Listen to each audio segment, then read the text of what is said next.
La pause, votre rendez-vous bonheur à midi. Votre rendez-vous bonheur à midi, très chers téléspectateurs, un plaisir de vous retrouver aujourd'hui, mardi, pour cette émission spéciale. Vous savez que désormais, les mardis, nous vous retrouvons avec des thématiques à couper le souffle. Et aujourd'hui, dans votre émission, nous allons aborder un sujet dont on a essayé de discuter le vendredi passé, à savoir à quel point vous aimez votre partenaire et où iriez-vous donc pour lui démontrer votre amour. Et la question fatidique de ce matin, c'est est-ce que vous êtes prêt à partager votre brosse à dents avec votre amoureux? Oui, c'est la question que nous nous posons et vous pouvez participer à cette émission via le numéro qui est affiché au bas de l'écran pour nous donner votre avis par rapport à la question. Mais ce ne sera pas tout. Aujourd'hui, nous serons avec de magnifiques personnes. Vous savez que le 7e art au Togo est maintenant très prisé et nous avons donc des sorties au jour le jour et nous allons parler également d'une sortie que nous attendons passionnément. Il s'agit bien sûr de C-Step. Qu'est-ce que c'est? Quelle est l'histoire derrière donc cette réalisation? Nous allons en parler dans quelques instants. Dans cette émission, restez juste avec nous. Maman Suzanne est à la maison, Tata Clotilde également est avec nous pour nous permettre donc de passer ce moment exceptionnel. Mais ce ne sera pas tout. Nous allons parler également d'une exposition d'œuvres d'art. Vous aimez l'art, vous aimez la culture, vous êtes à la bonne adresse. C'est la pause émission sur la télévision nationale. Et pour l'heure, on va vous installer avec le générique.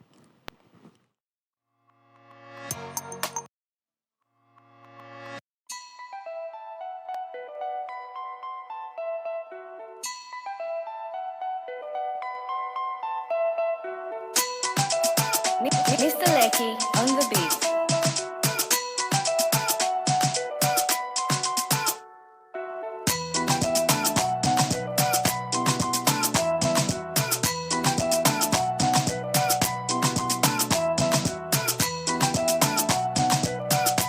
La pause, votre rendez-vous bonheur à midi. Voilà, nous sommes de retour dans cette émission. Vous avez remarqué qu'aujourd'hui, il y a un public, mais ils n'ont pas commencé avec les applaudissements comme d'habitude. On a essayé de faire à la manière douce pour vous, mais j'ai un public magnifique, extraordinaire ce matin que je vais demander une fois encore de faire des bons pour eux-mêmes et pour vous également à la maison avec des ovations.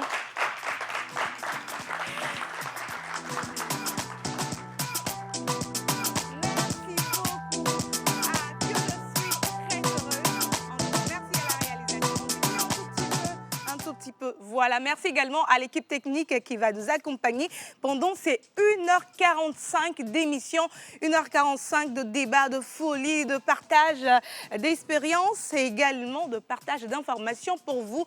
Je l'avais dit tantôt, on va parler donc d'une exposition qui se fera dans les jours à venir, dans le week-end, à Lomé, spécialement et précisément au Palais de Lomé. Et nous allons premièrement nous appesantir sur la question du 7e art. Ce film, on a vu les affiches, on en parle, on a vu les films, mais pour ces steps, est-ce que vous êtes prêts? Nous avons les acteurs de ce magnifique film avec nous sur le plateau. Est-ce que vous pouvez une fois encore faire des bons pour ces magnifiques personnes pour moi, s'il vous plaît? Merci beaucoup. Alors pour l'heure, nous allons démarrer, si la régie est avec moi, avec nos invités du jour. Mais nous avons quelque chose pour vous permettre d'être dans le bain de ce dont nous allons parler. La bande-annonce de ce film qui sera en projection le week-end. Et on revient juste après pour l'interview. C'était derrière elle. Ton père serait vraiment fier de toi, tu sais. Tu as fait le meilleur choix possible.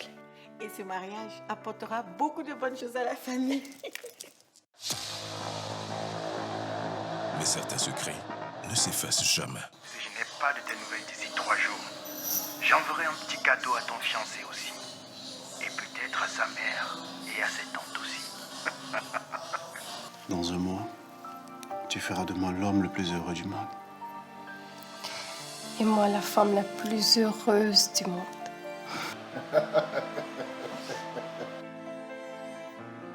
On ne pourrait pas juste le kidnapper, le torturer? Entre l'amour de sa vie et l'homme qu'elle a trahi. Merde!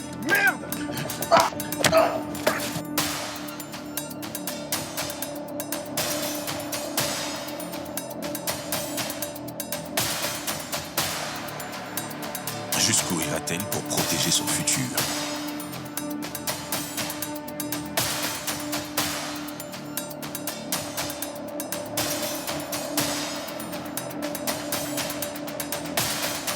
Sextape, le passé ne meurt jamais. Rendez-vous à l'avant-première, le 29 novembre 2025.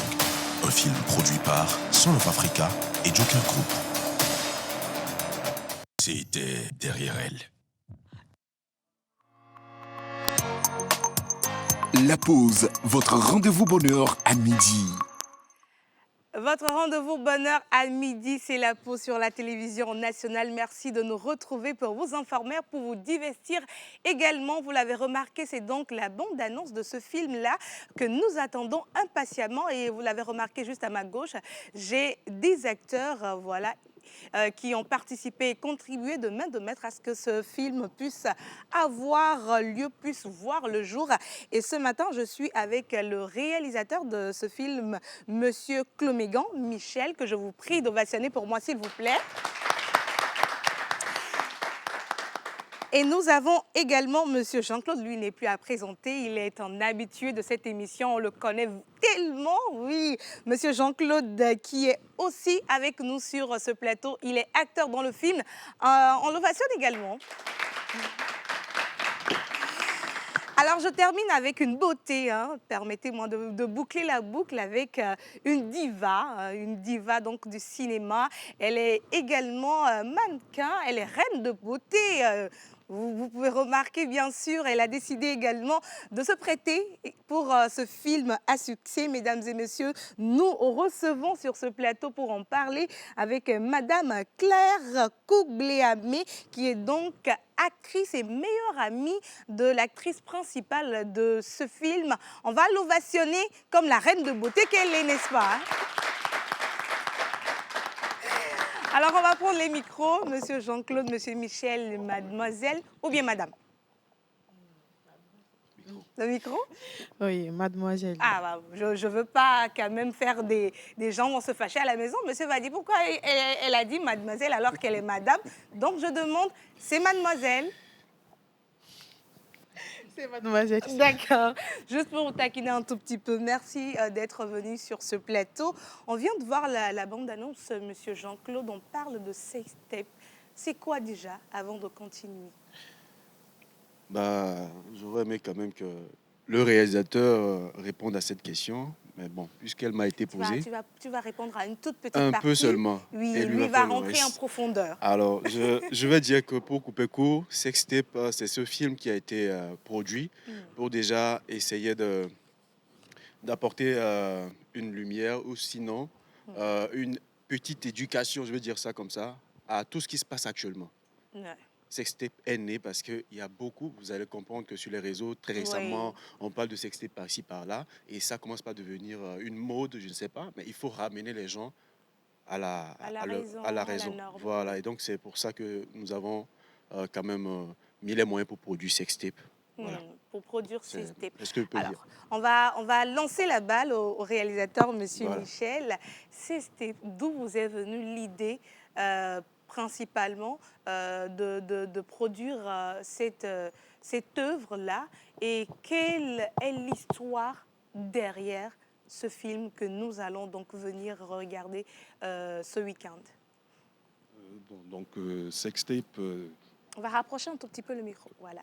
donc c'est un collectif de personnes qui pour développer cette idée. Donc ça ne vient pas que de moi, hein. Il y a 2 ou 3 personnes quand même qui ont participé à l'écriture de ce film, notamment Monsieur Elias, j'ai oublié son nom de famille. Elias Apeli. Oui. Il était là la dernière fois. Oui. Et bien sûr avec la participation de notre producteur Emerson Aïvor. Donc voilà, et moi inclus. L'idée, c'était de faire un peu de pédagogie, je suppose, d'éduquer les gens un peu sur les risques de se filmer, on va dire, et banaliser un peu l'intimité, si on peut le dire comme ça. Exactement. Ouais. Et on a utilisé le personnage principal, qui est joué par Odette, qui raconte un peu un passé Ouais, qu'elle peut-être regrette aujourd'hui. ouais. Et voilà, donc ces images reviennent et hantent un peu l'avenir qu'elle voudrait construire, Ouais. la personne qu'elle C'était aime. des vidéos que ces personnes ont peut-être faites inconsciemment, juste pour le fun, mais Voilà. après, ils se retrouvent à avoir leur nudité exposée. Donc, l'idée, c'est d'éduquer une fois encore ces personnes-là. D'accord. Alors, moi, je suis curieuse de savoir comment ça s'est passé. C'est vrai, d'avoir une idée, d'écrire le projet. Vous cherchez les acteurs qui sont sur le projet, mais la réalisation, les tournages, la collaboration avec les acteurs, l'équipe technique, comment ça s'est passé? Alors, moi, j'étais agréablement surpris parce que c'est le premier long métrage sur lequel je travaille, Ouais. sur lequel j'ai travaillé, pardon. J'avais déjà travaillé avec JC sur d'autres petits projets, des courts-métrages. Bon, les mêmes équipes que j'avais pour les courts-métrages. Donc, on a réussi à se rapprocher, Ouais. euh, donc, JC a quand même, c'est l'élément qui nous a réunis tous. Ouais. C'est lui Avec qui a son réussi expérience, à. il a permis à ce que les gens puissent se fédérer véritablement autour du Il projet. réussit à réunir de très bonnes équipes Mm. où il y a une très bonne entente, une très bonne ambiance. Et Ouais. donc, les acteurs avec lesquels on a travaillé sont tout aussi professionnels Ouais. et empathiques, gentils, drôles. Donc, voilà, toutes ces choses-là qui ont permis vraiment un bon tournage. Ça s'est très bien passé. Absolument. Alors, je vais me tourner vers mademoiselle Clarisse, qui est donc actrice sur ce projet, qui est l'amie, hein, la meilleure amie. Donc, selon ce que monsieur Jean-Claude m'a dit, parce que je n'ai pas encore vu le film, hein, permettez-moi de rappeler ça, qui est donc l'amie de l'actrice principale. Racontez-nous juste un tout petit peu l'expérience de ce tournage, comment ça s'est passé dans la peau de cette amie. Dites-nous un tout petit peu comment ça s'est passé. Alors, ce que moi je peux dire par rapport à ça, vu que c'est ma première fois d'être sur un long métrage, Ouais. c'était agréable. Il n'y avait pas eu de stress, on ne se sentait pas comme si on venait à peine de rentrer dans ce milieu-là. Mm. Donc, pour renchérir avec tout ce qu'ils ont dit tout à l'heure, c'était très très bien. L'ambiance sur le plateau, c'est comme si on était une famille, donc c'est Ouais. assez facile. C'était fluide. Voilà, c'était assez facile de jouer le personnage, de rentrer dans la peau d'une meilleure amie et tout. Donc, avec nos expériences de tous les jours que nous avons, donc c'était assez facile de jouer et de vivre le moment. Voilà. D'accord. Alors, en tant que jeune femme aujourd'hui, c'est une question qui touche beaucoup la femme parce que oui, on voit les sextapes qui sortent, mais c'est souvent la femme qui est plus au centre parce que l'intimité de la femme, nous savons tous que c'est quelque chose qui doit être préservé. Mais quand on se voit, notre intimité dehors en tant que jeune femme et tout, pour vous qui avez joué dans ce film, est-ce que vous aurez peut-être un message par rapport à la question à adresser à toutes les jeunes femmes? Voilà. Ok, alors ce que je peux dire, c'est que gardons secret tout ce qui est intime. Hmm. Parce que, bon, on dit souvent que bon, ça ne fait rien. Après, c'est juste un buzz. Après 1 mois, 2 mois, ça passe. Ouais. Mais bizarrement, Internet, c'est pas comme la Internet mémoire n'oublie des pas, gens. hein. Voilà, c'est pas comme la mémoire. Et puis, à un bon moment, quelqu'un va oublier. Non, ça revient toujours. Il suffit de chercher.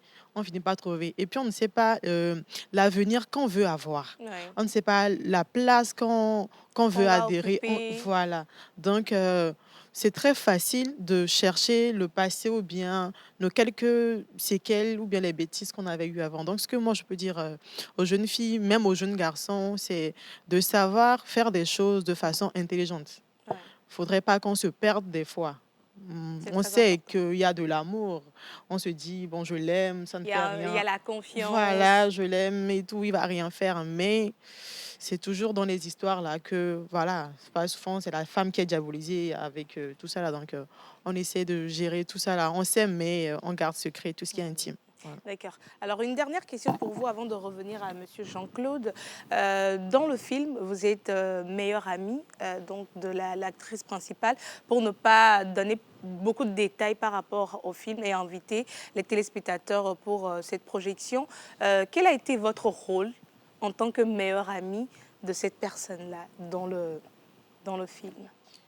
Ok, pour mon rôle, je dirais, vu que c'est ma bestie, comme on le dit maintenant, et savoir qu'on a vécu beaucoup de choses ensemble, j'ai pu vivre avec elle ce qu'elle a eu à passer avec son ex en question et tout. Donc, j'ai pu intégrer le corps de cette de Jeanne Ouais. pour pouvoir la comprendre, la soutenir. Quand elle est au plus bas, je sais comment remonter tout ça là. Et quand il faut la soutenir, quand il faut la sermonner et Ouais. tout. Donc, dans ce film, j'ai été cette personne-là. J'ai été le reflet qu'elle peut voir dans le miroir Ouais. lorsqu'elle est Une contente, très bonne joyeuse. amie. Voilà, c'est un peu D'accord, ça. une très bonne Merci. amie. Donc, on vous invite pour la projection de ce film C-Step qui sort bientôt. Mais on va avoir plus d'informations par rapport à la sortie de ce film avec Monsieur Jean-Claude. On a passé la bande-annonce et tout. On parle un tout petit peu du projet. Mais ça va se passer où? Les conditions? Alors, c'est très simple. La soirée, c'est le 29 de ce mois, donc le 29 novembre, Ouais. à la salle Concorde de l'hôtel 2 février. Ça sera à 19h. Ouais. Et quand on parle de 19h, vous savez, les protocoles là-bas, c'est un peu complexe. Donc, c'est à 19h, ça commence. 19h00. Et on commencera par un tapis rouge avec des flashs pour immortaliser vraiment l'événement et que sur les réseaux sociaux, on ait une soirée digne de ce nom. Et ça, je vous promets, ça sera une soirée pleine de couleurs. Ouais. Donc, après, je pense qu'il y aura d'autres choses, mais déjà, c'est un peu ça pour ceux qui veulent savoir. Pour les tickets, Ouais. nous les avons sur Gozem. Nous avons des tickets physiques qui sont en train de finir, qui sont pratiquement finis.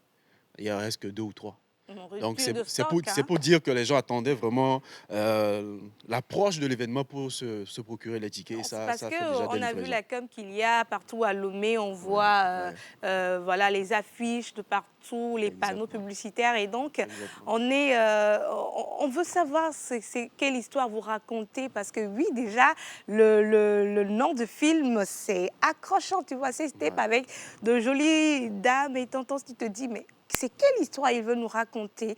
Donc, venez suivre l'histoire ce 29 novembre à l'hôtel 2 février, salle Concorde, c'est ça? Salle Concorde. Voilà. Les entrées sont à partir de combien? De 10 000 francs. 10 000. Ouais. Prix unique? Prix unique. D'accord. Voilà, c'est une soirée glamour, je précise. Et normalement, ces genres de soirées sont à 50, 100 000. Mais vu que nous voulons célébrer le cinéma, donner notre couleur au cinéma, permettre aux gens de comprendre que le cinéma a pris une nouvelle ampleur, alors il faut que nous leur donnions quand même cette facilité de pouvoir venir. Mais venez en étant sur vos 31 parce que c'est une soirée classe quand même. Une soirée classe. Ouais. Alors, avant de revenir pour les numéros et clore cet entretien, j'aimerais peut-être avoir vos derniers mots à l'endroit des téléspectateurs, des amoureux du cinéma, ceux qui attendent impatiemment, ceux qui ont déjà acheté les tickets, qui attendent encore un peu avant d'acheter les tickets. Un message à l'endroit de ces personnes. On va commencer avec le réalisateur, celui-là même qui est à l'idée derrière ce projet-là. Venez nombreux, surtout. Amenez vos copines, vos copains, les frères et sœurs. C'est un sujet qui est quand même assez lourd, donc ne venez pas avec des enfants trop jeunes quand même. Mais venez nombreux, venez nous soutenir. Vous avez de très bons acteurs, de très bons techniciens et voilà, ils ont pas mal de talent et ce serait bien que vous puissiez venir les soutenir et les accompagner dans d'autres aventures peut-être. D'accord. Mademoiselle Claire? Ce que je peux dire, c'est toujours venir regarder, venir apprécier ce qu'on a eu à faire parce que c'est pas assez facile de se démarquer. Donc, venez voir et apprécier ce qu'on a pu produire de nous-mêmes et valoriser tout ce qui est togolais. Parce que si on parle de consommation local et tout, c'est pas forcément acheter le riz et manger de façon locale, mais c'est consommer tout ce qui vient du Togo. Donc, venez, vous allez aimer, vous allez apprécier. Venez nombreux en tout cas, parce que même si c'est à 10 000, c'est quand même un tapis rouge. Et prenez l'exemple avec nous, comme on a pu le faire pour soutenir le pays, commencer quelque chose, mettre haut tout ce qui est cinéma et tout. Donc, je vous invite à venir. Vous êtes Et voilà. vivement invité à venir soutenir le cinéma togolais. Monsieur Jean-Claude, Alors, avant de passer au public, j'aimerais d'abord faire un clin d'œil à toute cette équipe qui travaille jusqu'à maintenant pour que le film puisse sortir. Déjà commencer par Monsieur Emerson Aivor, qui est notre producteur. Ensuite, il y a Emmanuel Bataké, qui a été premier assistant sur le plateau, c'est-à-dire c'est lui qui a coordonné avec le réalisateur du début jusqu'à la fin et qui continue jusqu'à aujourd'hui. Nous voulons saluer aussi les mairies qui nous ont favorisé l'implantation des panneaux publicitaires. Et ensuite, l'équipe qui travaille pour les tickets, que ce soit Antoinette Afanglo, Jules Bagana qui est toujours là à la caméra, nous suit partout, les gars qui nous livrent les colis, Manim, François et tout ça. Donc j'aimerais vraiment leur dire merci. C'est grâce à eux que tout ça est possible aujourd'hui. Et maintenant pour venir en fait par rapport au public, j'aimerais vous dire que nous essayons depuis des années, vous savez, et nous essayons d'apprendre comment faire pour vous plaire, comment faire pour hisser haut le drapeau togolais en termes de cinéma. Et aujourd'hui nous avons la clé. Le cadran, c'est vous. Il faut qu'on ouvre. Et pour ouvrir, il faut que vous veniez à nos sorties de films. C'est très important. Ailleurs, ça se fait. Ici, ça a commencé par se faire. Et déjà, les tickets sont en train de finir. Comme je vous l'ai dit, il y a des gens qui continuent pas à en demander. Des invitations pour le VIP, ça arrive. ça Et commence donc, par venez, venir. venez, venez. N'ayez pas peur que nous vous servions de mauvaises choses. On a préparé du lourd pour vous. Et un film que moi j'ai déjà fait, si je dois faire un deuxième, c'est que je veux m'assurer que ça soit meilleur que le premier. Voilà. Donc, vous inquiétez pas, vous aurez de la qualité avec les gars. On est ensemble. Voilà, Merci. et maintenant, les contacts, si voilà, on veut avoir plus d'informations, réserver, on ne sait pas s'il y a encore les réservations, les numéros rapidement. Oui, il n'y a qu'un seul numéro pour le moment. C'est le 91 91 19 19 47 47 79. 79. Voilà, Voilà vous le appelez, vous seul serez servi. numéro et vous aurez toutes les informations par rapport à la sortie de ce film. On se donne rendez-vous le 29 novembre à partir de 19h à l'hôtel 2 février, salle Concorde, pour la sortie de ce film qui est à caractère de sensibilisation. C'est Step. Merci à vous. On va marquer une pause publicitaire et on va revenir pour la suite de cette émission. À tout à l'heure. C'était derrière elle. Ton père serait vraiment fier de toi, tu sais. Tu as fait le meilleur choix possible. Et ce mariage apportera beaucoup de bonnes choses à la famille. Mais certains secrets ne s'effacent jamais. Si je n'ai pas de tes nouvelles d'ici 3 jours, j'enverrai un petit cadeau à ton fiancé aussi. Et peut-être à sa mère et à ses tantes aussi. Dans un mois, tu feras de moi l'homme le plus heureux du monde. Et moi, la femme la plus heureuse du monde.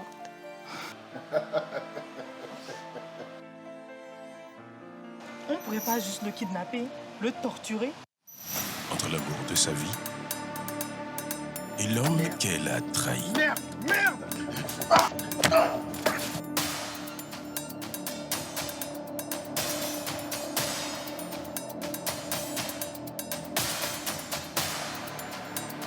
Jusqu'où ira-t-elle pour protéger son futur?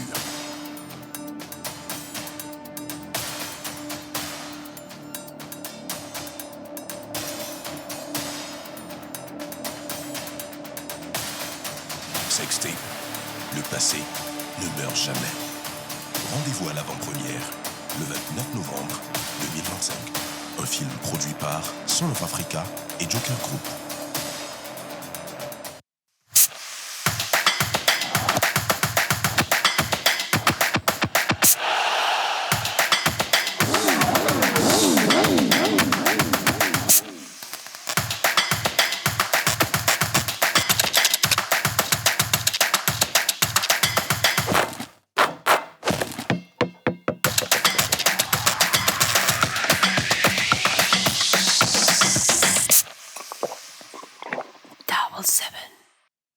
Chaque jour, une idée peut devenir une action.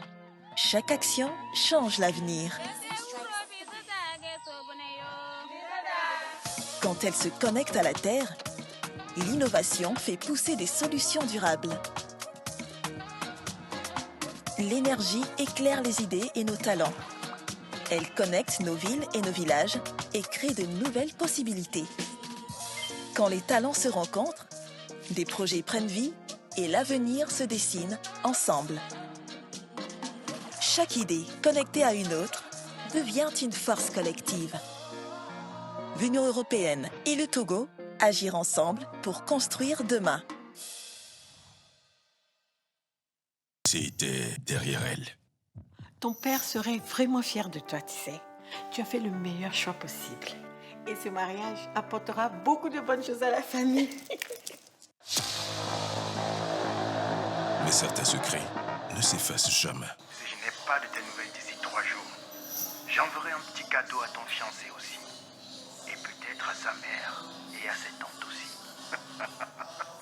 Dans un mois, tu feras de moi l'homme le plus heureux du monde. Et moi, la femme la plus heureuse du monde.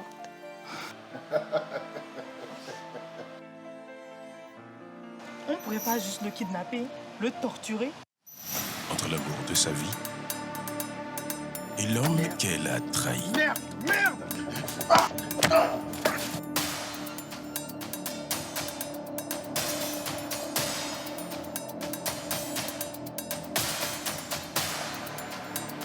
Jusqu'où ira-t-elle pour protéger son futur?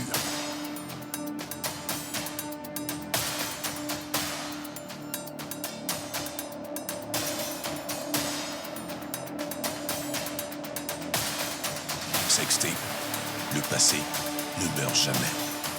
Rendez-vous à l'avant-première, le 29 novembre 2025. Un film produit par Son of Africa et Joker Group.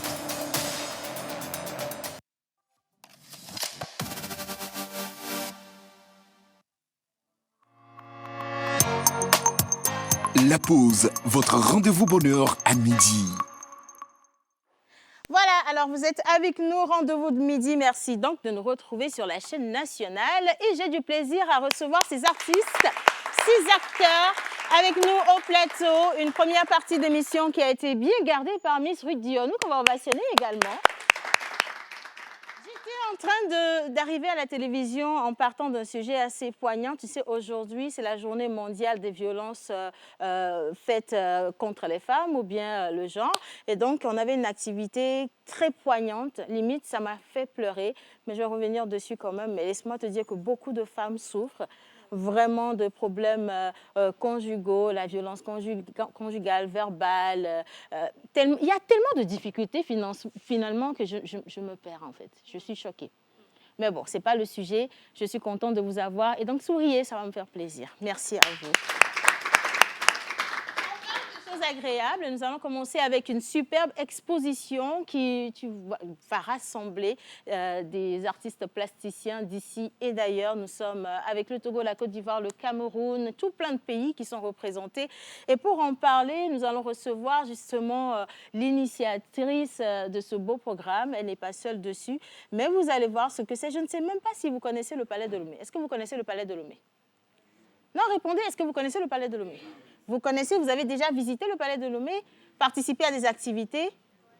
Non. Bon, ok, c'est pas grave. Applaudissez le Palais de Lomé. Vous allez voir qu'il y a une nouvelle chose pour vous. Et le Palais de Lomé organise encore un spectacle des plus inédits, comme toujours. Et j'ai le bonheur de recevoir au plateau Madame Sonia Lonson, la directrice fondatrice du Palais de Lomé, avec des ovations et en musique.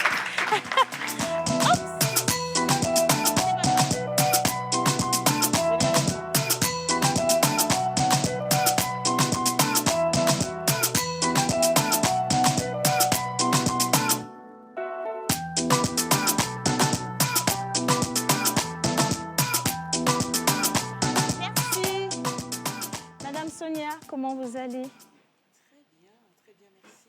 Vous êtes toujours si glamour. À chaque fois quand je vous vois, je me dis, c'est moi qui ne fais pas bien les choses. C'est un plaisir pour moi d'être ici, c'est pour ça. Plaisir toujours renouvelé d'être ici et de pouvoir échanger avec vous et l'équipe. Merci, merci. Franchement, merci d'avoir accepté notre invitation. Avec vous, on va parler de Unity in Multiplicity, donc une exposition consacrée au design en Afrique de l'Ouest. Je suis passée rapidement au palais la dernière fois, j'ai vu le palmarès d'artistes que vous allez recevoir, mais c'est extraordinaire comme événement vous organisez. Mais totalement, donc le design en Afrique de l'Ouest, l'unité dans la multiplicité, est la thématique de l'exposition. Et donc pour cela, nous avons invité des artistes, designers de plusieurs pays du continent. On peut citer entre autres le Sénégal, le Mali, le Burkina, le Nigeria, la Côte d'Ivoire, sans oublier, bien entendu, le Togo. Voilà, exactement. Alors, pourquoi le choix d'une exposition pareille? Parce que c'est vrai qu'au Palais de Lomé, vous faites déjà de si belles activités qui sont adorées par le public, mais là, vous allez carrément dans une représentation sous-régionale. Et du coup, pourquoi ça? Parce que nous voulions aussi célébrer les talents créatifs en matière de design, de création d'objets, de mobilier. Ce qui est intéressant dans le design en Afrique de l'Ouest, mais sur le continent en général, c'est que c'est une thématique qui s'adresse aussi bien à des artisans qu'à des designers. Donc ils arrivent à utiliser avec un talent incroyable toute une variété de matériaux, de matières, de techniques. C'est vertigineux et époustouflant.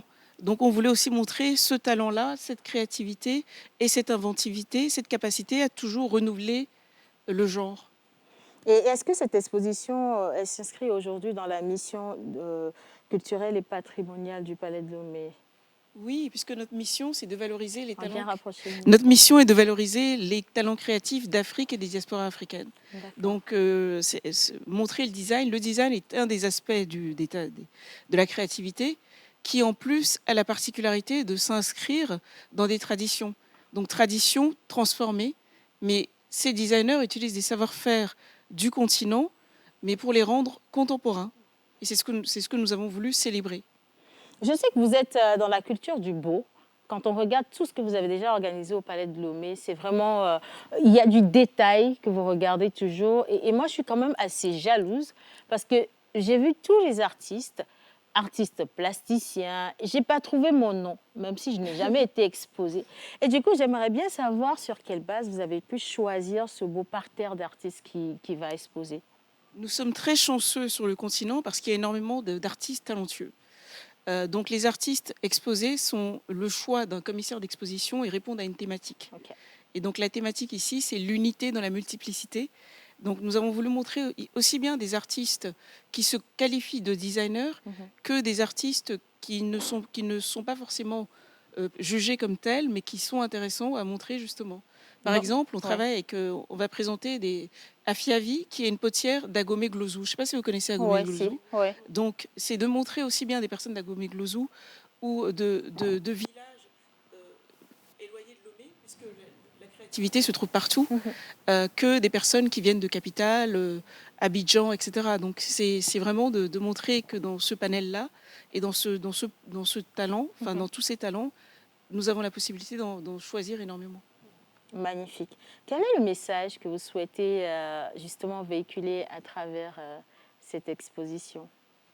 À travers cette exposition, ce que je voudrais véhiculer, c'est de montrer qu'il est possible au fait d'utiliser des savoir-faire, des techniques, des matériaux traditionnels, mais adaptés au mode, à la manière de faire d'aujourd'hui. Que la mode d'aujourd'hui, en matière de design, de transformation des objets, peut suivre une tradition. C'est de faire la jonction et le lien entre ces deux éléments. Ça m'amène à poser une question. Quand on parle des artistes, surtout des artistes plasticiens, on s'attend à avoir des toiles vraiment avec une certaine délicatesse. Et au même moment, vous faites une exposition où un jeune artiste, ou peut-être un artiste qui n'est pas du tout confirmé, peut venir exposer quelque chose qui peut être considéré comme basique, mais qui va avoir de la valeur. Et du coup, pour vous-même, Madame Sonia, qui est un artiste? C'est une vaste question. C'est presque un sujet de philosophie. Qu'est-ce qu'on appelle artiste? Qu'est-ce qu'on définit artiste comme mot? Une des définitions, et il y en a de très nombreuses, pourrait être de dire qu'un artiste est celui qui nous propose une vision du monde, qui est sa vision. C'est une vision singulière, qui lui est propre, une vision particulière. Et les artistes ajoutent au monde, ils ajoutent à la beauté du monde et nous aident aussi à regarder le monde autrement. Donc c'est un regard sans cesse renouvelé, puisqu'il y a autant d'artistes que de personnalités. Donc chacun nous ouvre une partie de sa personnalité. Donc c'est ce qui est intéressant, ce qui fait que je suis très heureuse de faire ce métier parce qu'on ne s'ennuie jamais. Ça c'est vrai, on ne s'ennuie jamais. Alors aujourd'hui, le Palais devient carrément une plateforme majeure pour l'art contemporain en Afrique. Quels sont les défis que vous devez relever, justement? Parce qu'on sait aussi que sous nos cieux, l'art n'est pas véritablement consommé comme il faut. Aujourd'hui, quels sont les défis que vous devez relever avec le Palais de Lomé? Je verrais le côté positif. Le côté positif, c'est qu'il y a beaucoup d'artistes qui sont très doués. Donc, effectivement, l'art aujourd'hui, nous sommes des pionniers en la matière, même si d'autres nous ont précédés, auxquels je rends hommage. L'art aujourd'hui n'est pas forcément la chose la mieux connue sur le continent et au Togo. Mais je trouve aussi, c'est très intéressant, c'est que le public change. Ouais. Et on a de plus en plus de jeunes Togolais qui viennent, qui ont une vingtaine d'années, qui viennent avec leurs amis, en famille, pour découvrir nos expositions. Donc c'est aussi c'est très encourageant et très prometteur. Donc je vois un avenir plutôt extrêmement positif. Je suis d'accord avec vous là-dessus totalement. Et cette fois-ci, on va juste revenir sur les dates, parce que je sais qu'on a déjà 2 dates. Une exposition privée et une exposition grand public. Pour l'exposition privée, ce sera quand? Donc, le terme exposition privée, c'est plutôt une préouverture, préouverture en présence des artistes. D'accord. Qui sera vendredi, mais sinon la grande ouverture, celle où il y aura beaucoup d'événements, est le 30. D'accord. Donc ce dimanche 30, c'est la grande célébration, donc avec aussi bien de la musique que des activités de savoir-faire, donc poterie, des potiers, tisserands, donc pour montrer aussi ces savoir-faire traditionnels. Donc musique, poterie, tisserand, possibilité aussi d'observer les oiseaux du parc avec des jumelles. Parce Donc qu'il faut préciser que nous avons des espèces très très rares qui sont bien conservées au Palais de Lomé. Oui, et ça, il faut vous en féliciter. Exactement, il y a plus de 45 espèces d'oiseaux. Donc même quand on ne s'intéresse pas au sujet ou qu'on croit ne pas s'intéresser au sujet, je vous garantis qu'en vous promenant dans le parc, vous avez tellement de surprises et d'oiseaux très très colorés qu'on découvre à sa grande surprise finalement qu'on s'y intéresse. En tout cas, franchement, merci d'avoir conservé toute cette richesse. Et le 30, entrée libre, gratuite ou comment? Le 30, on fait une entrée avec un tarif réduit. OK. Pour que justement la majorité du public puisse aussi découvrir.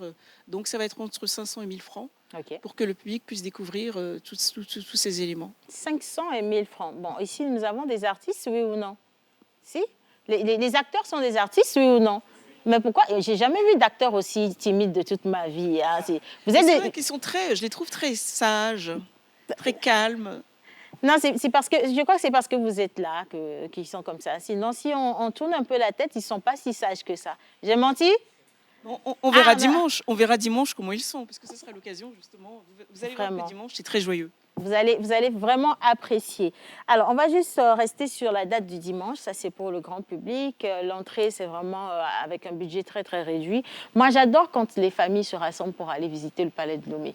Il faut voir l'extase sur le visage des enfants. Mais qu'est-ce que c'est? Et encore que le Palais de Lomé, ce n'est pas seulement cette exposition. C'est toute l'histoire du Togo rassemblée en un seul endroit avec une certaine beauté que franchement, je ne peux que vous en féliciter parce que vous faites un travail énorme. C'est l'héritage que vous nous laissez et c'est grâce à vous aujourd'hui qu'on a, je vais l'appeler carrément un musée moderne. C'est magnifique ce que vous faites.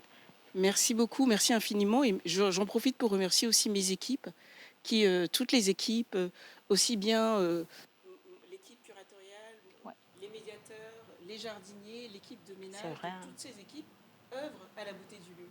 Donc c'est aussi, je les remercie infiniment. Merci d'avoir choisi en tout cas de passer dans la pause pour cette communication. Vous savez déjà où se trouve le Palais de Lomé, donc je pense que je n'ai pas grand-chose à vous apprendre de toute façon. Et on se donne rendez-vous le 30 prochain, donc ça va commencer à quelle heure dans la journée? De 10h à 17h. Ah, mais pourquoi ça finit à 17h, Madame Sonia? Ça peut aller à minuit. C'est vrai qu'on aurait pu faire jusqu'au bout de la nuit, mais souvenez-vous de l'exposition Godopé. Je ne sais pas si vous avez vu Godopé Lomé by Night, où on était resté jusqu'au bout de la nuit. Mais là, on va être sage. Donc, on va terminer à 17h. C'était pas mauvais. C'est un petit charme quand on est au Palais de Lomé tard dans la nuit. Franchement, c'est une autre expérience, du coup. Mais on a d'autres surprises. On ne peut pas tout dévoiler d'un seul coup. Je suis d'accord avec ça. Donc, on va vous réserver d'autres surprises au fil du temps, y compris en décembre plus tard. Merci, en tout cas, et bravo pour tout ce que vous faites. Merci à vous. Merci à vous de m'accueillir. Et j'espère que vous également, vous y serez avec les enfants parce que c'est important de leur montrer en fait la richesse du Togo. C'est important de leur montrer tout ce que nous avons autour de nous en partant de nos histoires qu'ils ne connaissent pas aujourd'hui malheureusement. Et surtout, profitez également de vos amis, un petit moment ensemble, une petite évasion, mais ça va vous enrichir comme jamais vous n'avez pensé. En tout cas, moi, j'y serai avec mes enfants et j'espère que je vais vous y voir également. Et une fois encore, bravo et merci d'être venu dans la pause. Merci de m'avoir accueilli. Voilà. Ce fut un plaisir. On va juste marquer une petite pause. Nous avons un débat assez délicat. Quand il est question de débat, vous savez à quel point les choses vont librement sur ce plateau. Nous allons laisser partir les personnes sages, d'accord, et on va se retrouver entre nous. Mais ça va se faire juste après la plage publicitaire.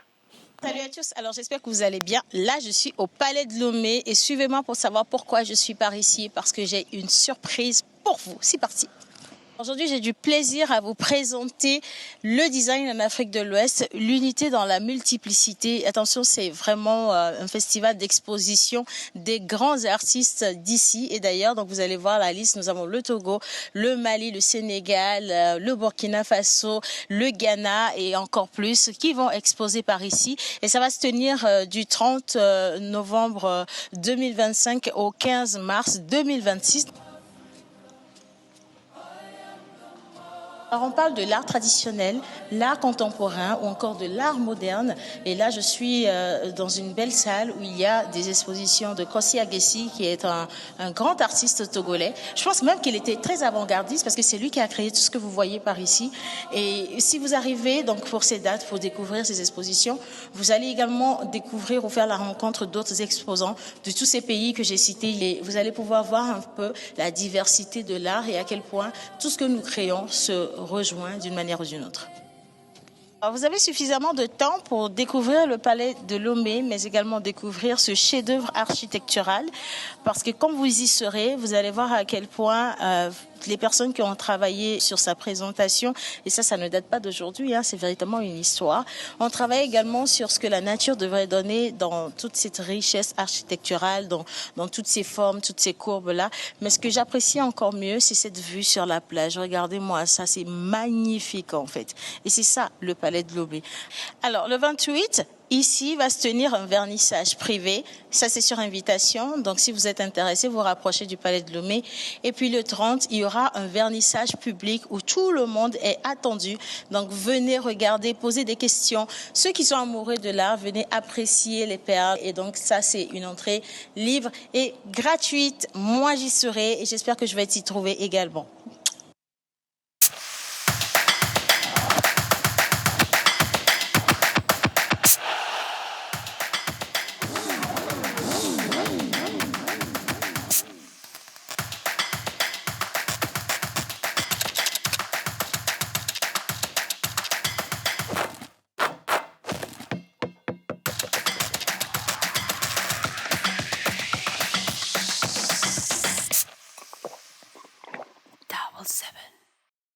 Chaque jour, une idée peut devenir une action. Chaque action change l'avenir. Quand elle se connecte à la Terre, l'innovation fait pousser des solutions durables. L'énergie éclaire les idées et nos talents. Elle connecte nos villes et nos villages et crée de nouvelles possibilités. Quand les talents se rencontrent, des projets prennent vie et l'avenir se dessine ensemble. Chaque idée connectée à une autre devient une force collective. L'Union européenne et le Togo agir ensemble pour construire demain. Allez, on est de retour sur le plateau. Moi, les gars, je suis un peu sombre par ici sur la caméra 4, si quelqu'un peut voir ça, parce que non, ces derniers temps-là, je tiens beaucoup à mon teint naturel, merci.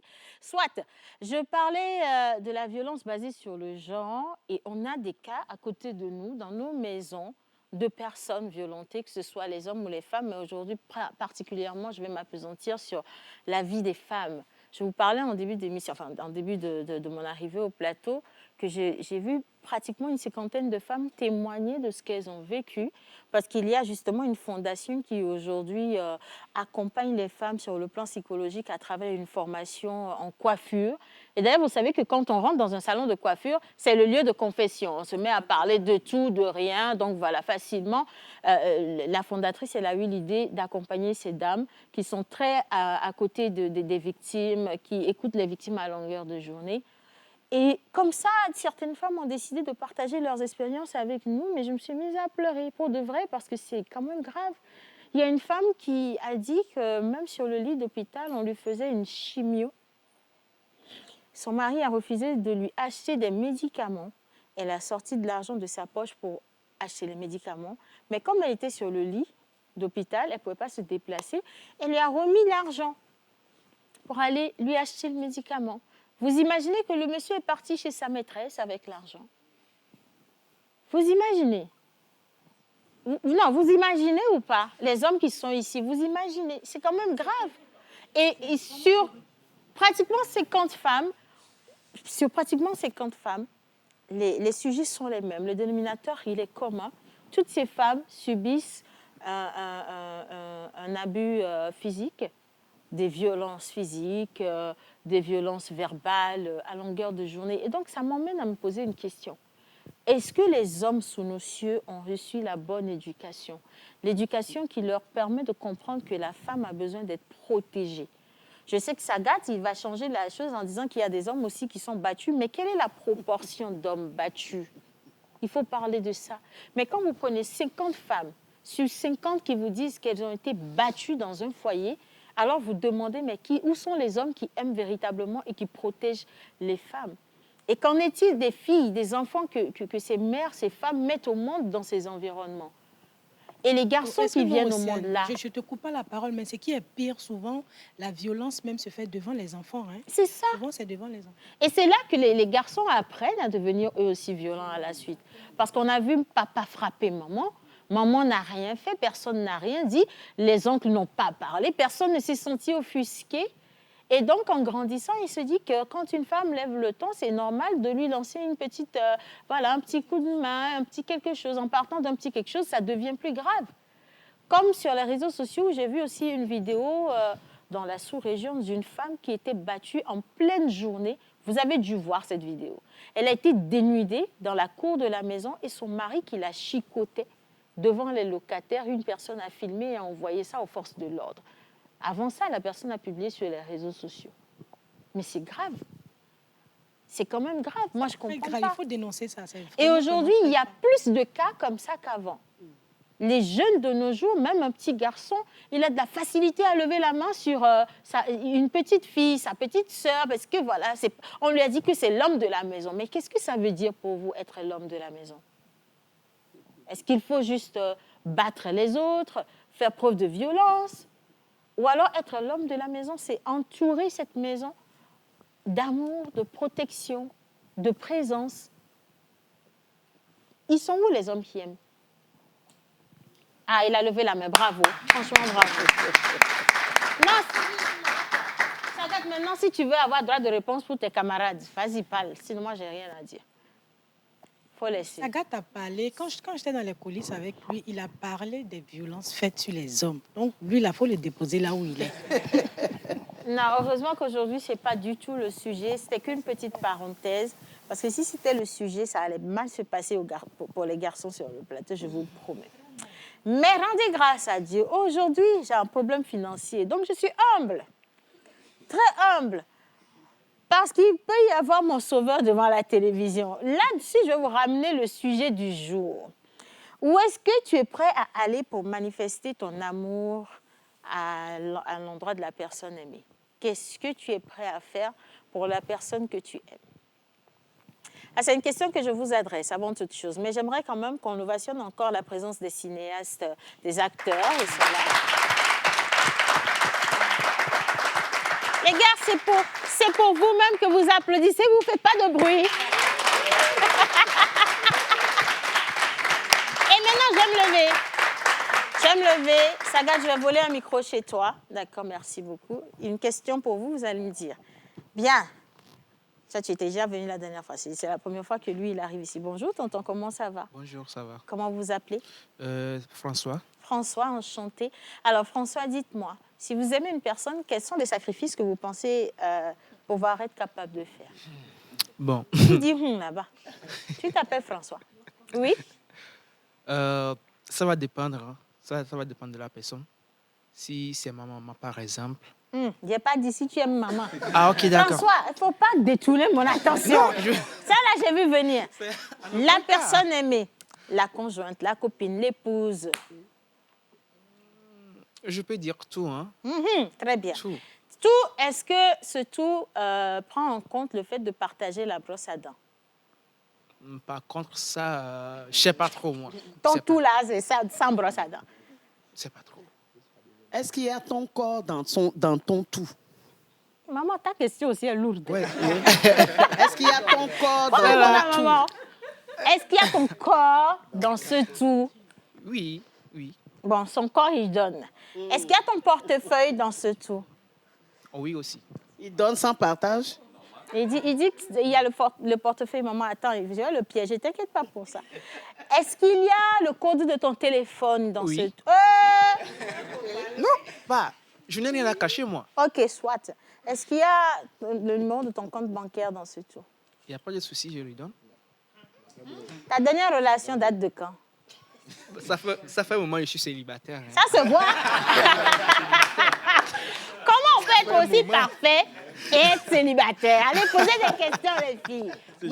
C'est justement parce qu'il est parfait qu'il est célibataire, en fait. Ah, il y a Anguille sur roche, là.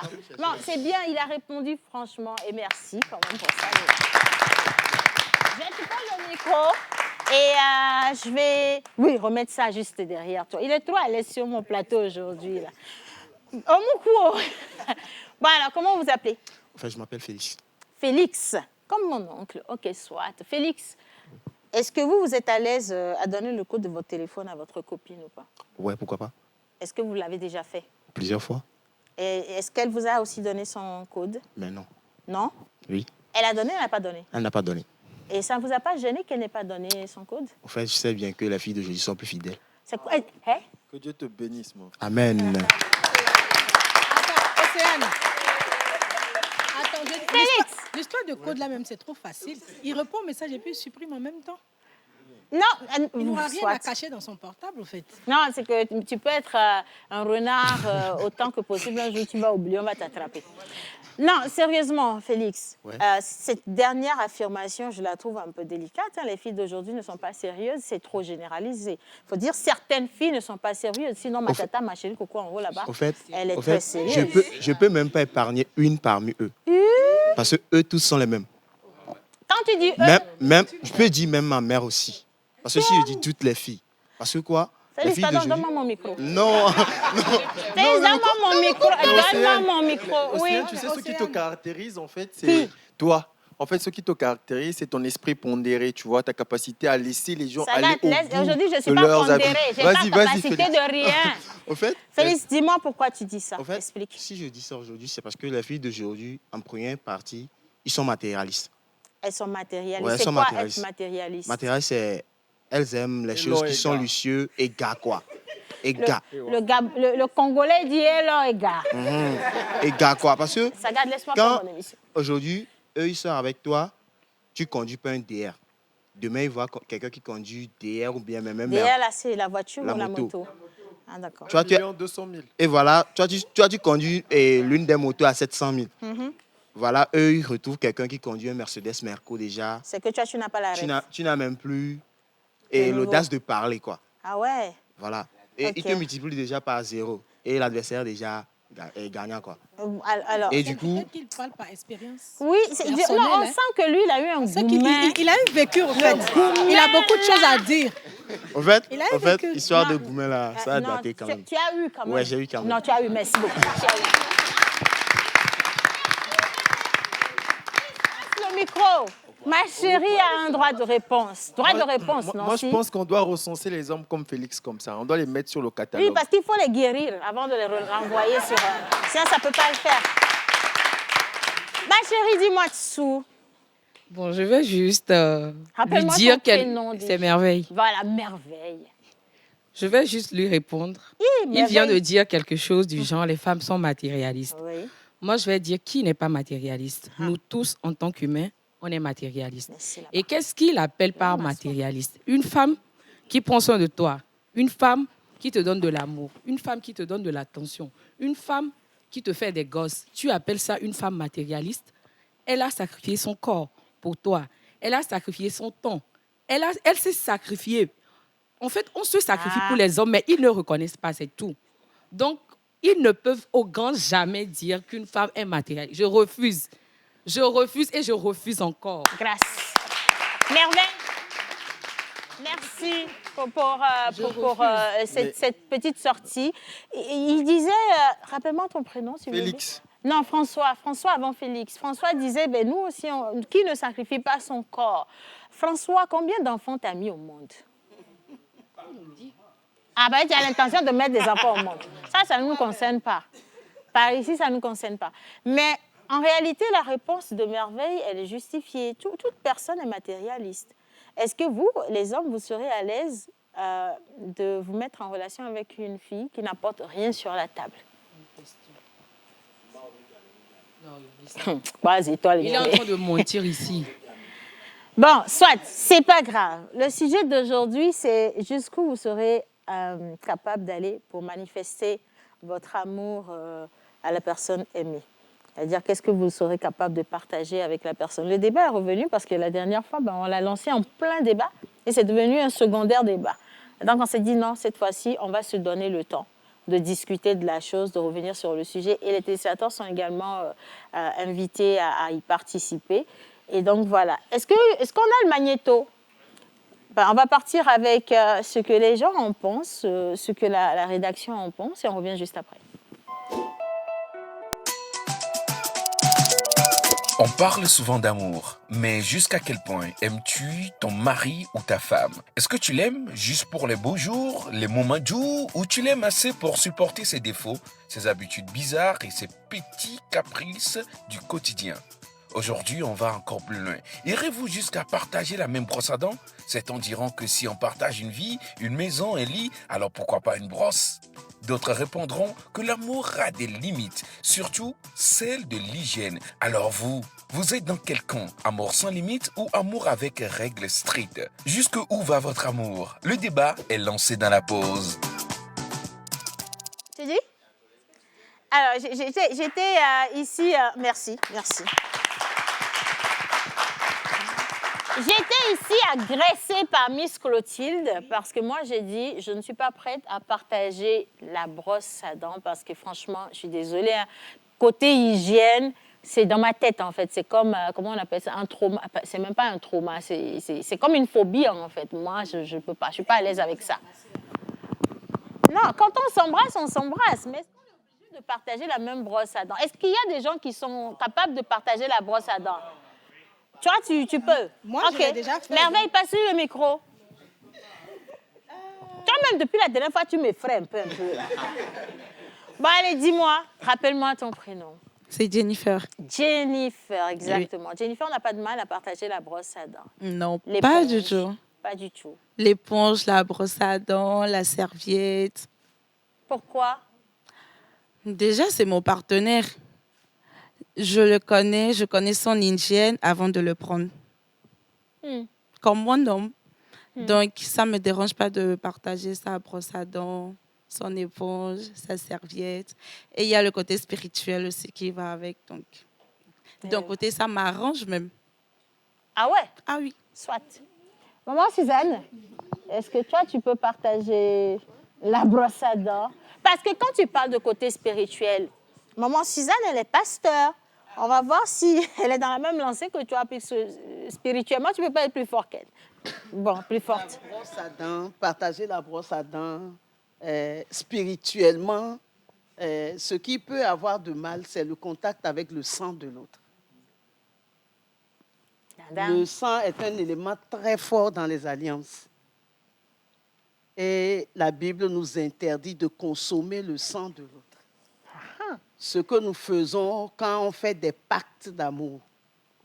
les deux mettent leur sang ensemble et chacun boit un peu de ce sang. Maman Suzanne, s'il C'est vous plaît. déconseillé. S'il vous plaît, maman Suzanne. Pourquoi j'ai comme l'impression que maintenant Clotilde est en train de regretter son acte? Sans ou pas sans, Ah, tu as vu en fait, si tu veux la réponse de maman Suzanne vient de te faire comprendre que tu es vampire. Depuis longtemps, tu bois le sang. Tu bois le sang Ça seulement. ne va rien changer, il n'y a pas de sang. Donc, c'est le sang. Bon, à part ça, pour les hommes et les femmes volages, Ouais. il y a le sida. Pas que. Oui, pas que. Mais ce qui me trotte dans la tête depuis quelques jours, c'est que j'ai un couple dans lequel l'un est positif au sida, l'autre est négatif. Non, maman Suzanne, l'amour partage tout. Non, non, non. Non, si, l'amour partage L'amour tout. ne partagera pas la maladie. Non, qui? On dit aujourd'hui, on dit que le sida ne tue plus aujourd'hui. Mais le sida a beaucoup de conséquences à gauche, à droite. de conséquences, de maladies opportunistes et tout. Mais est-ce que j'accepte ce genre de vie? Ça vous fait Donc, réfléchir un peu. Moi, je ne partagerai pas une brosse avec mon conjoint. Miss Rudy, à nous. Clotilde, j'arrive à toi. Attends, t'inquiète pas, j'arrive à toi. Alors, moi, je vais être réaliste dans la mesure où la tata en casquette... Merveille. Non, Jennifer. Oui. Voilà, Jennifer, elle disait que son homme, elle connaît son hygiène avant de le choisir et tout.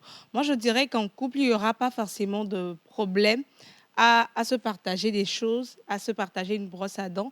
Déjà, vous avez votre intimité, il y a beaucoup de choses que vous faites, vous vous embrassez et vous partagez déjà beaucoup de choses. Et je me dis que ce n'est pas l'échange de salive peut-être parce que, bon, maman Suzanne parlait tout à l'heure de sang. Je ne pense pas qu'un sang peut infecter quand on laisse... l'outil où le sang a été très longtemps, je ne sais pas si le sang la peut encore infecter. Tu connais la durée de vie du sang? Non, parce qu'on on avait reçu entre-temps un docteur la saison dernière où il nous disait que ça avait une durée où les bactéries pouvaient mourir et tout ce qu'il y avait avec. Donc, je me dis, si déjà... vous partagez votre intimité et là-bas où on peut avoir plus de transmission et vous n'avez pas peur d'y aller sans protection et c'est avec la brosse à dents que vous allez vous dire que bah, je ne vais pas partager de brosse à dents. Elle disait tout à l'heure, je connais mon homme. Tu ne peux pas sortir avec une personne qui n'a pas d'hygiène. Et bon, moi personnellement... Toi, ça ne te dérange pas? Moi personnellement, avant de partager mon corps ou bien de partager ma vie avec quelqu'un, il faut déjà qu'on soit sur la même longueur d'onde en matière d'hygiène. Je ne peux pas sortir avec un homme qui ne se brosse pas les dents le matin, qui ne se brosse pas les dents avant de se coucher. Donc, pour couper court, toi, ça ne te dérange pas? Moi, ça ne me dérange pas dans la mesure où tu te connais et tu connais ton partenaire. Parfait. Sagat? Oui, j'aimerais dire quelque chose. Oui, maman. Nous avons parlé du sang lorsque notre jolie dame a parlé de spirituel. Voilà. Sagat, ma seule question pour toi, est-ce que l'amour véritable efface toutes les limites, même celles de l'hygiène? De toute façon, tu as respiré là. Sagat. Non, mais quand l'amour est véritable, ça efface effectivement toutes les limites, en fait. Ok. Même ceux de l'hygiène, tout simplement. Moi, je suis totalement à l'aise avec. Tu partages la brosse à dents? Oui, je partage la brosse à dents. Déjà, il faut comprendre une chose. Attends, je t'explique un truc. Non, je n'ai rien dit. Il faut comprendre une chose, que l'argument du sang est totalement anéanti avec les rapports sexuels. Déjà, lorsqu'il y a rapport sexuel, il y a frottement. Ça veut dire qu'il y a le sang qui est transféré automatiquement. Donc, si je refuse de transférer mon sang dans la brosse à dents, je refuserai également de transférer mon sang lors des rapports sexuels.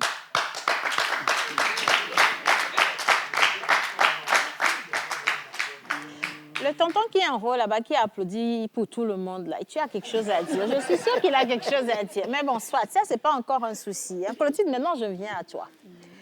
En observant les couples autour de toi, est-ce que tu penses qu'il existe des limites sacrées quand même à l'amour? Oui, je pense qu'il en existe. Et même ça c'est dans tous les couples. Hein. Il y a quand même des limites. Si ça doit être vraiment sacré, il y a des limites. Comme quoi? Ça dépend, parce que ces limites-là, on se les conditionne soi-même. Tu vas te dire à toi-même, bon, je mets telle et telle limite. Donc, chacun, en fonction de sa relation, en fonction de son couple, il met des limites. Moi, personnellement, je n'ai pas de limites. D'accord. OK, maintenant, on va prendre, comme on dit, les taureaux par les cornes et vous allez me répondre franchement. Jusqu'ici, ça va, hein? J'ai entendu les uns les autres parler parce que oui, ce n'est pas encore assez poignant. Mais on va se consacrer sur la vie financière du couple. Étant donné que vous êtes à l'aise à tout partager, nous allons voir pourquoi alors ce sujet est toujours délicat. Sagat. Non, toi, tu es diplomate, tu vas répondre d'une manière agréable. On va rester avec les garçons. On va partager, on va donner le micro au tonton juste ici. Voilà, juste en bas. Merci. Les autres peuvent applaudir pour lui parce qu'il va avoir du mal d'entretemps avec la question qui vient. Bonjour. Bonjour. Comment vous allez? Ça va bien. Vous. Comment vous appelez? Hendrik. Pardon? Hendrik. Hendrik. Oui. Ah ben c'est mignon, hein, votre prénom, sérieusement, comme vous-même. Merci. Bien. Est-ce que vous serez à l'aise à donner votre montant de salaire à votre petit ami? Oui, dans la mesure où il n'y a pas de... Dans la mesure où...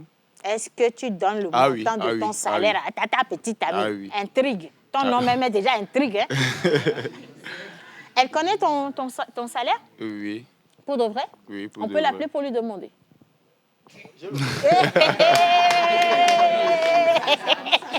On peut l'appeler pour lui demander? Ah oui. On l'appelle? On appelle. On l'appelle. En direct. Bon, on Non, appelle on appelle. laquelle? Bon. On appelle la principale. Les hommes sont mauvais. My goodness.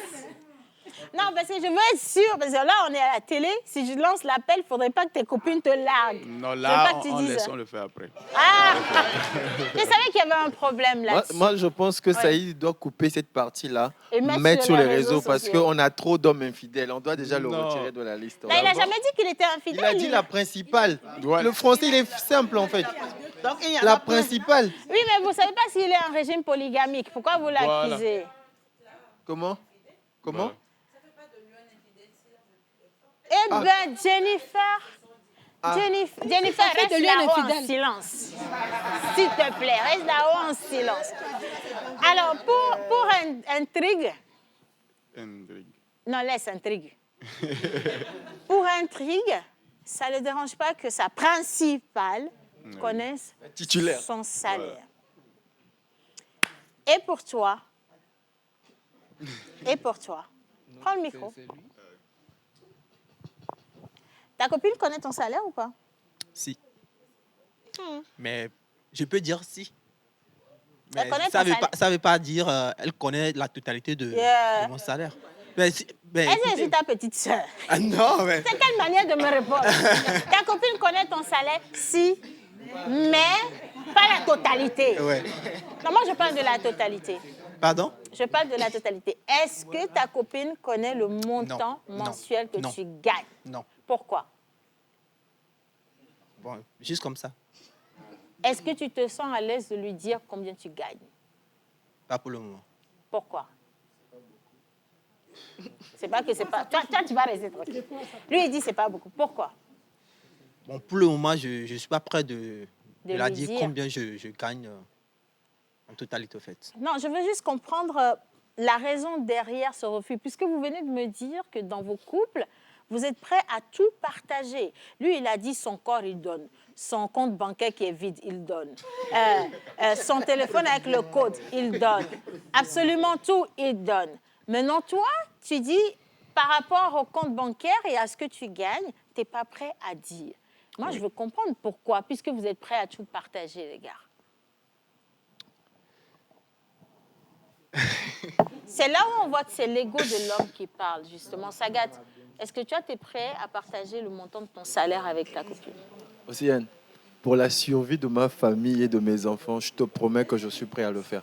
Parce que moi, je suis un mauvais financier. Et ça, toutes mes campagnes vont te dire, enfin, avec celles que je suis sorti, te diront que moi, je n'ai aucun problème quand j'ai l'argent à dépenser, à leur donner. Parce que je sais que je gère très, très mal l'argent. Je connais ma faiblesse. Donc, du coup, si je gagne 1 million, elle sait que je gagne 1 million et tout. Et les dépenses qu'on doit faire, généralement, c'est elle qui gère, en fait. Parce que moi, je sais que je suis une catastrophe. Alors ça, c'est pour toi, Sagata. Et Merveille est très contente. Malheureusement, ce n'est pas elle qui est ta femme. Mais bon, elle est très contente là-haut. Voilà. Bien. Encore un autre garçon pour me dire. Parce que ça, ce sont les hommes qui ont des difficultés avec ça. Oui, juste derrière toi.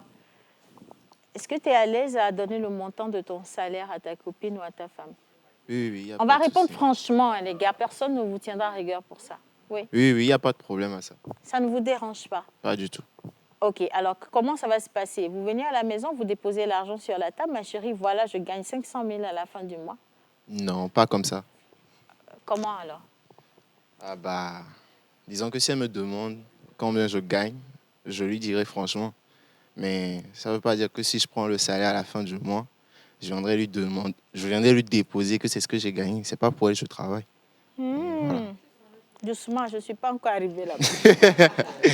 Parce que tu es en train de t'énerver déjà là, je ne suis pas encore arrivée Non, là-bas. je ne suis pas énervé. OK, d'accord. Donc, ce n'est pas pour elle que tu travailles, c'est pour toi, mais tu n'as pas de mal à lui dire combien tu gagnes. Voilà. Bien.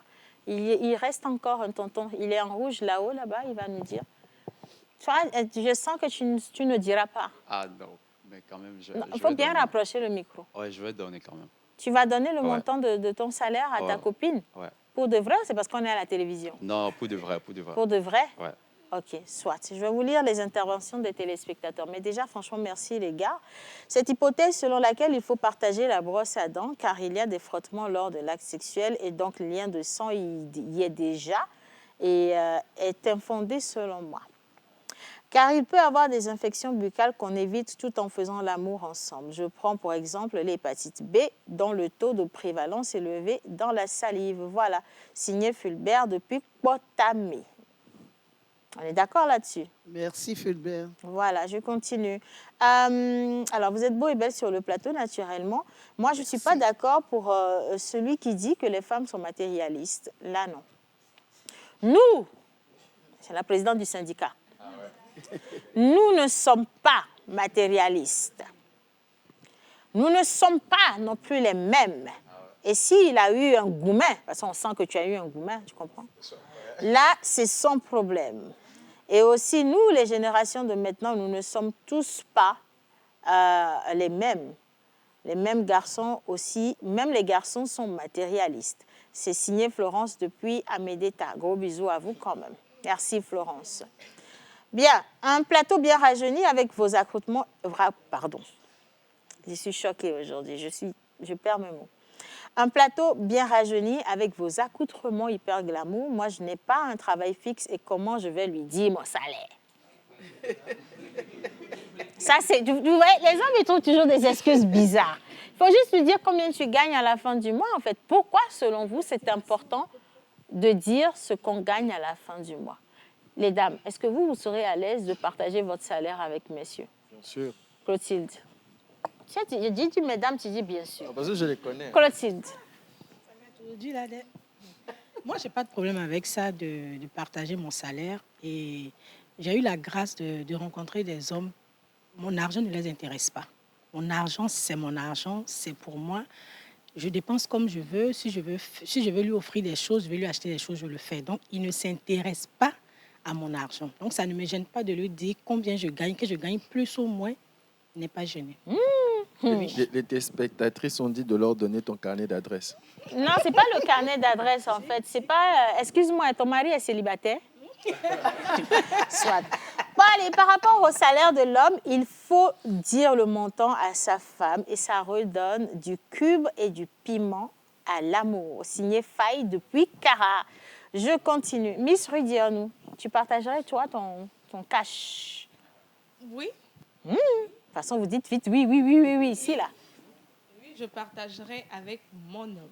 Pourquoi? Parce que lui aussi, il partage pour lui. Donc, ça doit être donnant-donnant. Il y a cet argument-là où les femmes disent que quand tu donnes ce que tu gagnes à un homme, l'homme ne sera plus à tes petits soins. C'est ce qu'on a l'habitude de dire, parce que quand un homme sait que toi, là, tu es capable, tu peux te sortir de certaines situations. Quand tu vas vers lui, il ne sera pas aussi spontané que ça. C'est pour cela que certaines femmes n'aiment pas dire ce qu'elles gagnent à leurs hommes pour que, voilà, sécuriser ce côté-là.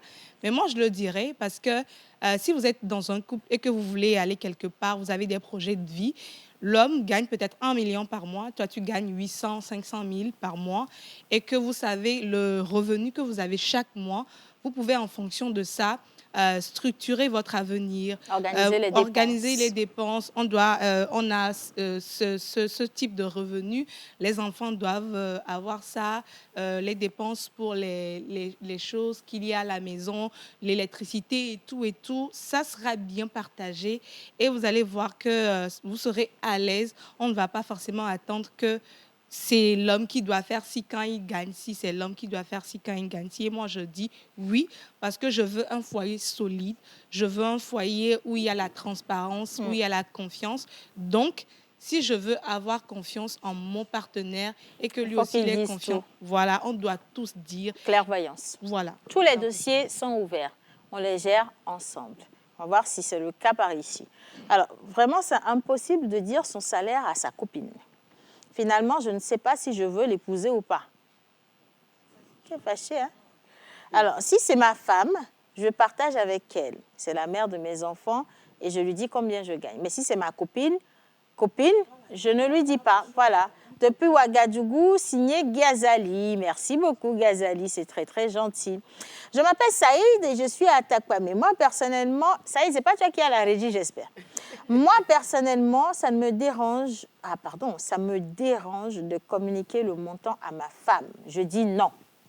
Mais j'attends le justificatif. Pourquoi ça vous dérange de dire à celle qui partage vos nuits, vos jours, vos moments de maladie, vos maladies, partage tout, qui vous fait à manger, pourquoi ça vous effraie de lui dire combien vous gagnez? Moi, je ne comprends pas. Et quelqu'un a envoyé une encyclopédie, tellement le développement est long. J'aime les filles matérialistes qui sont issues des familles riches. Ça, tu viens de déplacer le débat des gens, là. Écoutez jusqu'au bout. Elle me motive à me battre davantage pour devenir aussi riche comme leurs parents. Il faut toujours laisser les gens aller au bout de leurs pensées. Vous allez voir. J'aime ce genre de filles. Par contre, les filles matérialistes issues des familles pauvres, aussi pauvres comme le mot, ça ne passe pas. Eh Dieu. Je ne les aime pas. C'est le genre de filles qu'il faut éviter. On dit qu'il faut toujours montrer le bon exemple à ton prochain. Courage à mon homonyme Félix. Mais monsieur Félix, sache que toutes les femmes ne sont pas matérialistes, car il ne faut pas confondre être dans le besoin et être matérialiste. Différent. Ça s'applaudit, les filles. Hein? Bien, je continue. On est avec Mister Ambroise depuis Dapan. Il dit, excusez-moi pour mon intervention par rapport à ce sujet. Vu comment les choses, virgule, il n'est pas du tout bon de dire combien monsieur gagne comme salaire à la fin du mois, surtout à une copine, puisque le dehors est risqué. Mais tu es à la maison. C'est à la maison que tu dis ce que tu gagnes. La maison est devenue le dehors. Ah là, je ne comprends plus rien du tout. Ou alors, c'est comme notre ami, il y a la principale à la maison à qui on dit, et puis il y a le dehors qui est risqué. Soit, je comprends. Bien, alors bonjour à tous.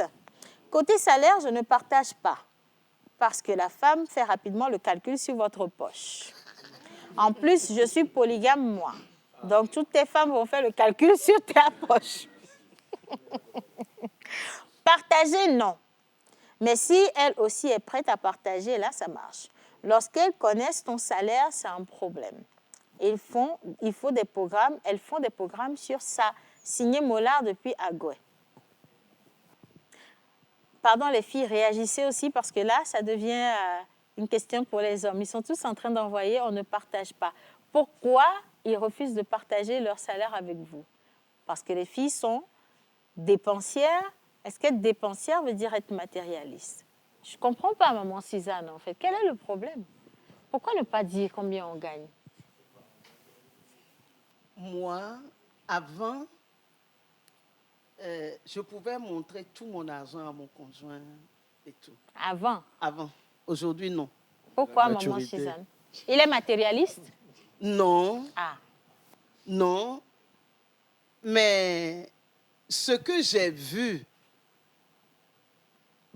dans la société et qui me fait mal au cœur, c'est le problème du pot de yaourt. Hein? Le Gros pot de français. yaourt. Maman Suzanne, on applaudit pour elle. Hein. Maintenant, le sujet est rentré dans la cuisine, je te dis. On est dans la pâtisserie maintenant. Maman Suzanne. Vous vous mariez, moi je parle des mariés, pas des... Pas les copinages. Voilà. Vous vous mariez, et tout va bien, monsieur sort de l'argent, vous sortez de l'argent, et puis arrivé à un certain moment, monsieur vous dit, ce serait bien qu'on ait un terrain, qu'on puisse avoir notre maison. Donc, j'aimerais que tu m'aides avec les choses de la maison pour que je puisse rapidement acheter un terrain et bâtir notre maison. Maintenant, c'est madame qui achète le yaourt. Elle achète les tomates en boîte. Elle achète les macaronis. Oui, tout ce qu'il faut à la cuisine. Tout ce qu'il faut à la cuisine. Et pendant ce temps, monsieur achète un terrain qu'il met à son nom. Il bâtit une maison. La maison est à son nom. Un jour, il dit, madame, je suis désolé, mais je ne vous aime plus. Tu prends le yaourt? Non! Il a déjà mangé le yaourt, il te restera le pot du yaourt. Mamie, c'est pour calmer ton cœur. Je vois où tu veux arriver là, ça chauffe déjà en fait, ça bouillonne en toi. C'est ça, lui, il aura un terrain à son nom, il aura des maisons à son nom, il aura des voitures à son nom. Sous nos cieux, moi, bon, peut-être que je ne sais pas, mais je n'ai jamais vu partager ce genre de choses au cours du divorce. Eh, maman Suzanne, donc pour toi aujourd'hui... Oui, aujourd'hui, il te restera seulement les pots de yaourt. Ton argent, chaque fois que tu vas sur le terrain, tu vois qu'il avance vite, il fait des efforts. Oh, je vais lui faire de bonnes choses à manger. Donc, tu augmentes tes efforts. Tu fais plus d'efforts. Et quand le jour où tu vas partir, ou bien le jour où il te dira, sors de ma maison, va habiter une autre maison, tu ne restes plus chez moi. C'est fini pour toi. Le pot de yaourt. Tu prends le pot de yaourt, donc tu es venu avec beaucoup, tu pars les mains vides. Non, et alors, donc pour maman Suzanne, aujourd'hui, il ne faut pas laisser savoir ce qu'on gagne à son homme. Moi, franchement, je n'ai pas d'avis. Hein. On m'a dit la dernière fois, on m'a même agressé que moi, je n'ai rien à dire. Je vais faire que poser des questions. Mais je vais revenir sur la gestion financière. Tout à l'heure, Miss Ruth disait... j'ai besoin d'aller vers lui pour lui demander de l'argent. Il ne faudrait pas qu'il se dise... enfin, il faut qu'il soit libre de me donner son argent. Ma question, c'est... Est-ce que tu es en relation avec une personne parce que cette personne a les moyens ou tu es en relation avec la personne parce que tu l'aimes? C'est son argent. S'il ne veut pas te donner son argent, il ne te donne pas son argent. Tu n'as pas épousé son argent. J'ai menti ou pas? Non. Tu as épousé aussi son argent. Ah, oui. Mais est-ce qu'à la mairie, l'argent était assis et quand vous étiez assis? À quel moment l'argent rentre en fait dans le couple? Quand vous mariez, monsieur le maire vous dit que c'est le mari qui est le chef de la maison et c'est lui qui gère la maison côté financier, mais s'il ne peut pas vous l'aider. Il dit ça clairement comme ça, maman. Moi, mon mariage, j'ai entendu ça. C'est là que je l'ai entendu. Vous l'aidez, donc l'argent est dedans. Maman Suzanne. Oui, l'argent est dedans. Non, mais plus sérieusement, maman Suzanne, là, vous avez parlé de mariage. On est d'accord? Oui. Donc, le mariage, les règles sont là, la loi, elle est là, le monsieur va pourvoir, il va le faire, c'est son rôle.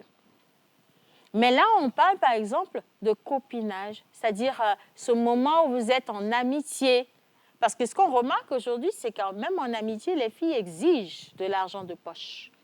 Même en amitié, elles exigent de l'argent de poche. C'est pour ça qu'il... Oui, si, je viens à toi. Tout à l'heure, il était vraiment offusqué. Il le dit, si tu n'as pas la moto en question, que ton niveau n'est pas du niveau, on te rétrograde automatiquement. Oui, avant d'épouser quelqu'un, avant de se mettre en couple même avec quelqu'un, nous avons des critères de choix. Parmi les critères de choix, il y a aussi l'argent. La femme, elle a besoin de sécurité. Maman Suzanne, la femme a besoin de sécurité. Qu'est-ce qui l'empêche d'aller s'assurer sa propre sécurité? Oh oui, elle va s'assurer sa propre sécurité. Mais elle a appelé l'aide du monsieur. Très bien. Alors, je vous prends au mot. Si elle est appelée l'aide du monsieur, si le monsieur ne donne pas, étant donné que c'est elle qui est l'aide du monsieur, pourquoi elle ne donne pas? Elle va donner. Permettez-moi de répondre. Elle va donner avec sagesse. Elle ne donne pas. Elle va donner avec sagesse pour ne pas se retrouver avec des timatiganou vie en partant. Donc l'homme, lui, doit donner avec liberté et la femme doit donner avec sagesse. Il peut donner aussi avec sagesse. Hein? Je vais répondre. Même le caméraman est fâché. Moi, je vais revenir sur la question. Je me dis souvent que la faute revient toujours aux hommes. Parce que moi, je connais des hommes, quand ils doivent te courtiser, hein, quand ils doivent te courtiser, ça sort. Ça sort comme ça sort. Ils t'habituent. Tu ne demandes pas de l'argent, ils t'envoient de l'argent. Ah, prends ça pour ci, fais ci. Ah, c'est de l'argent de poche. Des petits cadeaux par ici. J'ai vu ça. Parce qu'il a vu que c'est ça qu'il faut faire pour te convaincre. Non, c'est pas ça qu'il faut pour te convaincre. Non, je suis désolée. Parce qu'il a vu que c'est ça qu'il faut pour te convaincre. Non, c'est de l'arnaque. Pas de l'arnaque. Non. C'est de l'arnaque.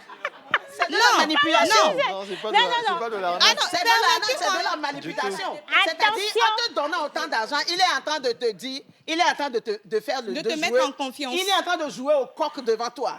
Le coq qui va faire la cour, qui fait ça devant la poule. Mami, tiens, et qui fait ça devant la poule. C'est-à-dire, j'étendrai mon aile, tu te coucheras dessus, et avec celui-là, je te couvrirai. Ça veut dire que tu seras bien traité côté financier. Mais maintenant, pourquoi lorsque nous sommes ensemble, je n'ai plus ça? Maman Suzanne. Peut-être que les moyens... C'est de la manipulation. On va laisser Ruth finir. Voilà. Mais sinon, franchement, je vais te revenir là-dessus. Oui. Alors, continue. comme j'étais en train de le dire, Quand c'est de la narque. quand tu rencontres une personne, premièrement, on ne demande pas à la personne, j'ai besoin de ci, j'ai besoin de ça. C'est de la manière dont la personne est venue vers toi.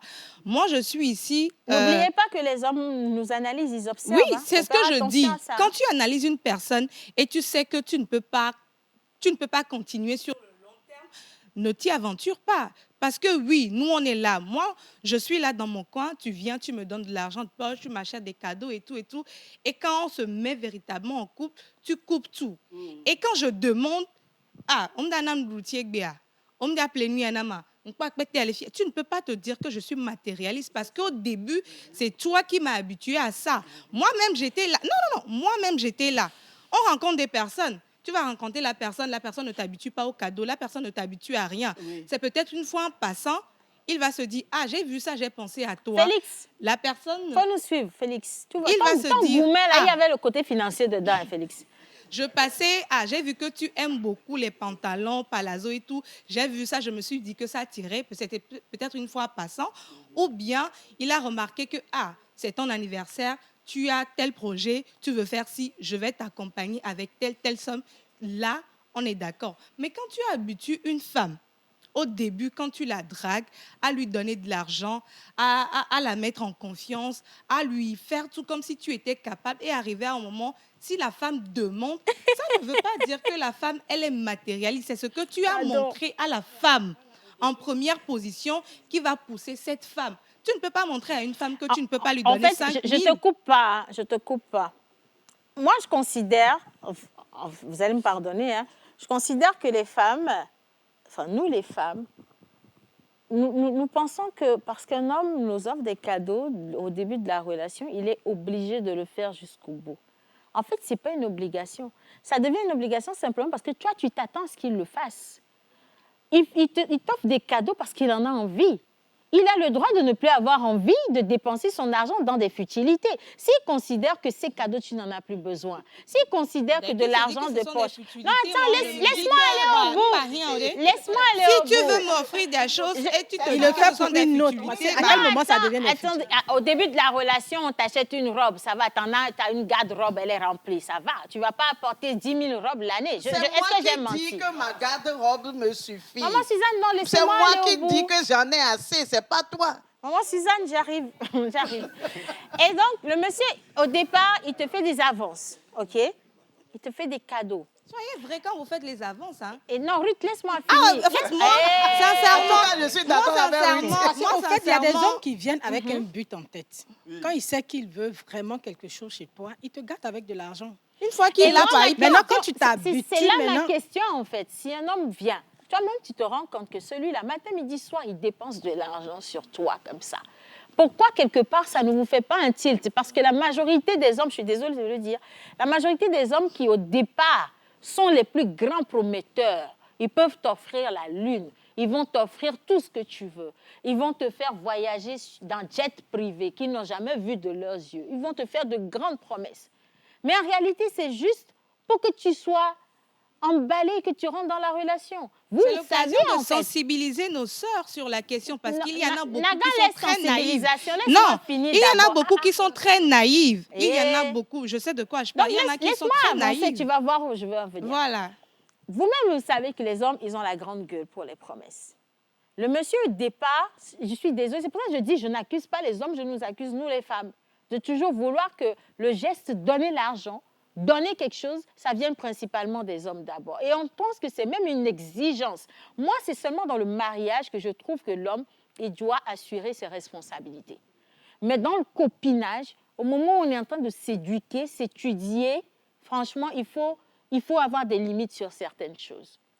On attend, au te participer. Non, si, mais si tu habitues un homme comme ça, il faut mariage. C'est pas une question d'habitude. L'homme responsable, quand il rentre dans... C'est pas une habitude. Vous étiez en train de vous éduquer. Donc, ce monsieur, de toute façon, avant le mariage, on nous le dit, d'aller suivre des formations pour entrer dans le mariage. Le mariage, on ne se lève pas pour aller se marier. C'est pas parce que vous vous êtes venus 3 fois et que, je ne sais pas, et que vous rentrez, vous dites, bon, on s'entend bien, on va se marier. C'est pas ça. Le mariage, c'est une étude. C'est peut-être parce que cette étude n'est pas faite aujourd'hui qu'il y a beaucoup de divorces comme ça. Les gens, ils se lèvent et puis ils vont se marier. Le monsieur, il est jeune. Je suis d'accord avec ça. On exige beaucoup des jeunes. Il est jeune. Et là, il vient de trouver un travail. Ce sont ses parents qui ont financé ses études. Tu as aussi, tes parents ont financé tes études. Tu trouves un travail, il trouve un travail. Vous êtes en copinage. Tu exiges de lui qu'il te donne de l'argent de poche à la fin de chaque mois parce qu'il est supposé être un homme dans ta vie. Il doit assumer tes dépenses à toi. C'est bien. Mais là, tu es déjà en train de lui compliquer la tâche, mine de rien. C'est normal que les hommes, ils s'amusent avec les jeunes filles parce qu'ils trouvent que nous, les femmes, quand on arrive quelque part, c'est toujours pour prendre chez les hommes. C'est normal que ça va faire que les hommes s'aiment. Moi, je parce que c'est l'image qu'on leur donne, en fait. Non. Je ne suis pas d'accord sur ce plan parce que, oui, tu viens de le dire, quand vous avez un projet de vous marier.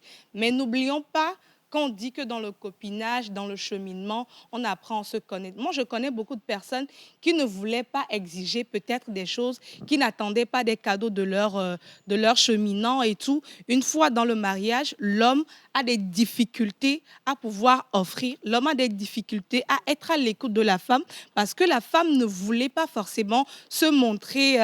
matérialiste. Voilà, se montrer matérialiste pour ne pas être... voilà, se montrer matérialiste. Et l'homme n'a pas su comment reconnaître les besoins de la femme, comment gérer. Et dans le mariage, c'est la femme qui souffre en silence.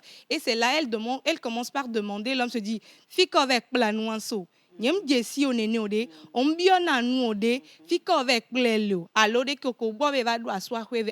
que la femme, au début, elle ne voulait pas sembler matérialiste. Mais non, je suis désolée pour ça. Il n'y a pas à se mettre en relation avec une personne et être hypocrite. Oui, c'est parce que si vous dites que si je demande, c'est comme si je suis matérialiste. Laisse-moi finir, s'il te plaît. Je préfère être hypocrite. Tu viens de dire une chose. Je le dis, si vous rentrez dans les relations sans être franc, sans être vrai, vous aurez toujours des problèmes. Pourquoi ? parce que vous avez caché une partie de vous qui sera dévoilée et la personne risque de ne pas aimer. Si je suis matérialiste, je le dis, moi je vais te choquer, j'ai pas d'avis. Voilà, C'est pour je cela vais que te je le dis les dire. hommes également, quand un homme vient vers toi et que tu vois un homme qui commence pas à te combler de cadeaux. Je connais une amie comme ça, quand elle a rencontré l'homme en moins de 3 mois, quand l'homme voit quelque chose sur les réseaux, il lui envoie de l'argent. J'ai pensé à toi, assis. Une fois qu'elle a accepté d'être en couple avec cette personne, c'est fini. Et elle se Et dit, jusque-là, je dis, je ne lui en veux pas. Mais laisse-moi finir, s'il te plaît. Laisse-moi finir mon développement. Tu vas parler, chérie Coco. C'est vrai, tout à l'heure, quand on t'attaquait, tu t'es tué. Alors, moi, je dis une chose. Si vous voulez rentrer en relation en étant la personne la plus vraie possible. Tu l'as dit tout à l'heure, on cache certaines manières d'être parce qu'on a peur d'être jugé. On a peur de ci, on a peur de ça. Finalement, quand tu rentres dans la relation, tu commences à te dévoiler. Le gars dit que ce n'est pas toi qui l'as épousé. Je suis désolée, tu vas avoir des problèmes. Je n'ai pas de problème à être matérialiste. Dès l'instant où je me permets de financer mon matérialisme moi-même. Si je demande quelque chose à mon homme, il ne veut pas le faire pour moi. Avant la fin de la journée, je me le fais. Tu comprends? Je me le fais moi-même. En fait, je ne lui en veux pas de ne pas me le faire. En réalité, c'est son argent. Il a travaillé pour, il a gagné. Si ce n'est pas le mariage qui l'oblige formellement à me faire des choses, encore là, il faut voir quoi. Je me fais plaisir. C'est parce qu'aujourd'hui, les filles, une fille va débarquer chez un homme pour dire « achète-moi une moto ». Le gars, même, il va à pied. Et puis après, il va dire « non, c'est ton devoir de le faire parce que c'est toi qui aimes mon gars ». Ainsi de suite. Moi, je ne vous comprends pas. Océane, quoi qu'on dise, moi je vous ai écouté avec beaucoup d'attention, mais quoi qu'on dise, tu sais, ça fait plaisir que tu rentres avec tes amis, genre vous sortez, et que tes amis puissent te dire « non, mais Océane, tu as une très belle robe ». Et tu dis « merci, c'est mon homme qui me l'a offert ». Jusque-là, je suis d'accord avec Tu toi. vois, même quand tu as les moyens de te l'offrir, quand tu dis ça, en fait, ça te donne une certaine... Jusque-là, Sagat, je suis d'accord avec toi. On ne va pas dire ici qu'il n'y a aucun homme qui fasse plaisir au moins une fois dans sa vie à sa femme. On ne va pas dire ça. Il ne faut pas qu'on soit malhonnête au plateau. Mais je continue de le dire. Montrer à son homme qu'on aime les belles choses, qu'on aime une vie agréable, qu'on voudrait que, voilà, les enfants aillent dans telle école, que moi, toi et moi, on vive dans ce quartier, je voudrais conduire cette voiture, je voudrais faire ceci, cela. Si ça fait de moi une femme matérialiste, je suis d'accord. Dès l'instant où ce que je demande à mon homme de nous offrir comme cadre de vie, je peux me le permettre moi-même, j'accepte d'être matérialiste. Mais si je suis celle qui ne dépose rien sur la table, mais qui exige des choses, et qu'on me traite de matérialiste, je n'aurai rien à dire parce qu'en réalité, celui qui sort l'argent, il souffre. Moi, j'ai une question. Est-ce que quand tu demandes... Il souffre. C'est pour ça qu'il coupe à un moment. Non, attendez, moi j'ai une question. Est-ce que quand on demande à cet homme-là, on lui demande la lune, est-ce que ses moyens ne le permettent pas de pouvoir le faire? Parce que après il faut comprendre une chose, c'est qu'il y a des femmes qui ne vont peut-être pas déposer l'argent sur la table, mais qui vont déposer la bénédiction. Je ne suis pas contre. Franchement, il y a des femmes... La même femme qui dépose la bénédiction sur la table, Sagat, elle est assez mature pour ne pas demander la lune. Non, c'était ce que je dis en fait. Moi, je vais juste sur une base où quand la femme te demande un certain nombre de choses, elle te demande ce que tu peux faire en fait. Pas toutes.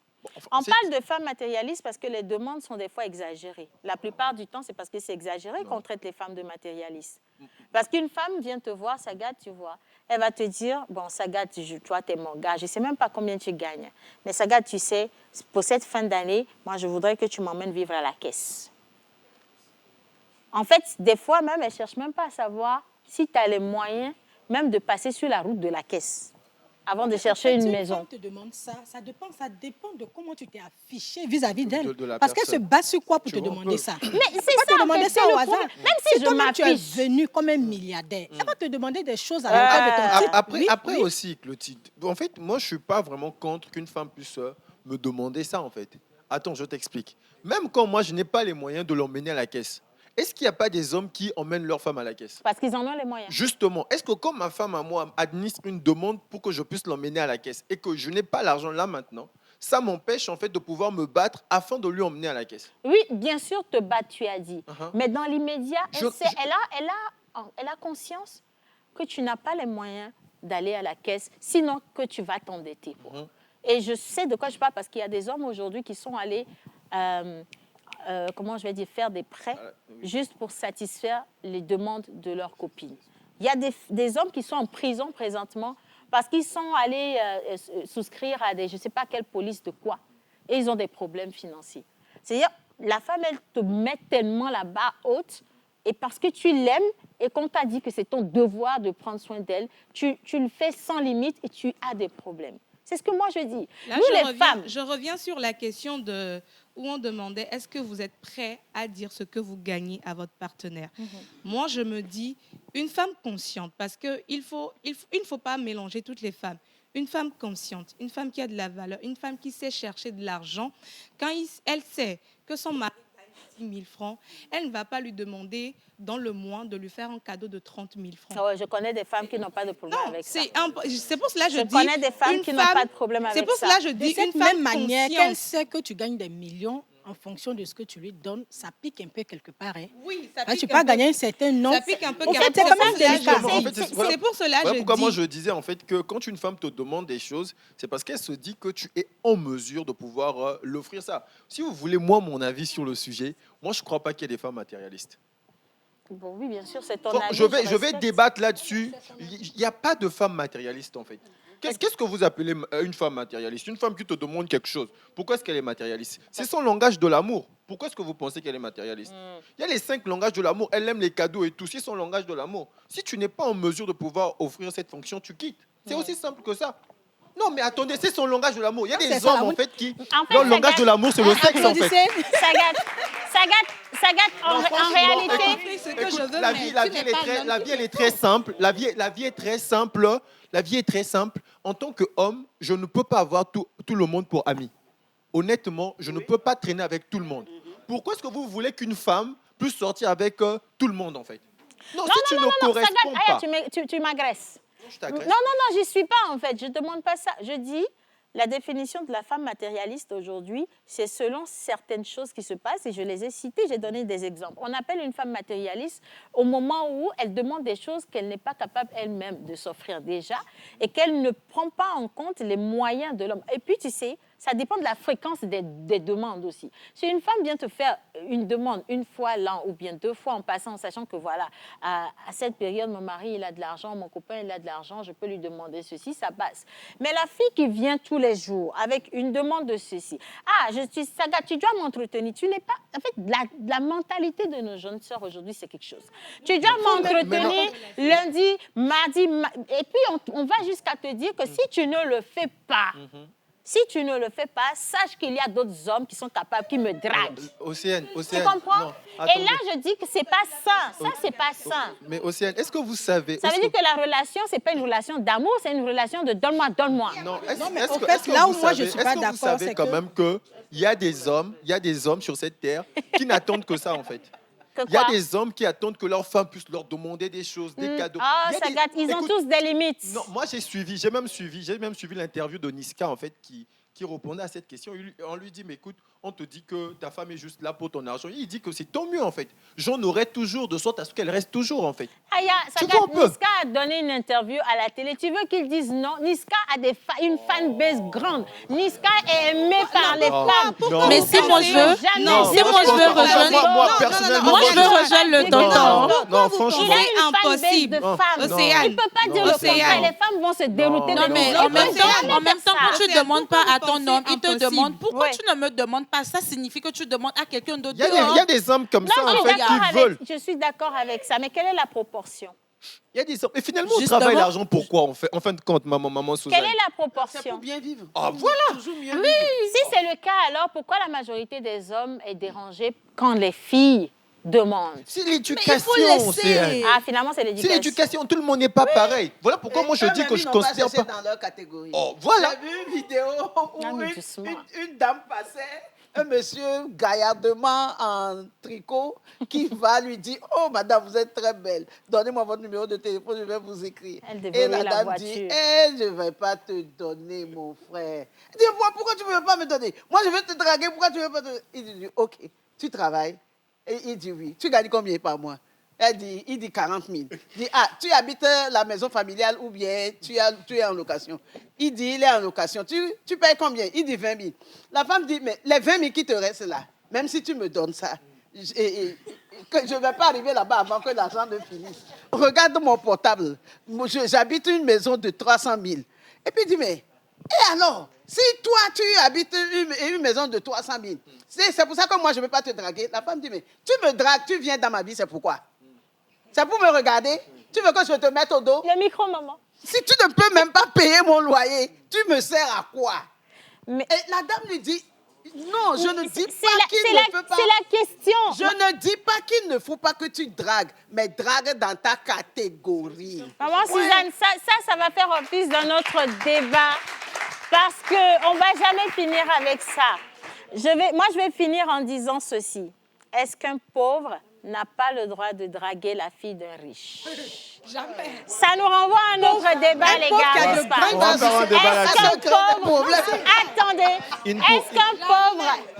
est-ce qu'un pauvre ne peut pas avoir des ambitions? Est-ce qu'un pauvre ne peut pas avoir des ambitions? Tu peux être pauvre aujourd'hui, avoir de grandes ambitions. Oui, il peut avoir des ambitions. Parce que là, matériellement parlant, il doit avoir des grandes ambitions et je l'encourage à avoir les grandes ambitions. Mais ces parce que ambitions déjà, au fait, vont rencontrer un plafond de verre lorsqu'il va aller manger dans certains lieux où lui-même, il ne saura pas utiliser certains ustensiles de cuisine, en fait. Ça, il faut comprendre. S'il a les moyens de sa politique, je lui permets de draguer la fille riche. Les gars, ce n'est qu'une première partie. Rendez-vous le mardi prochain pour finir, parce qu'on n'a encore rien dit là. Merci.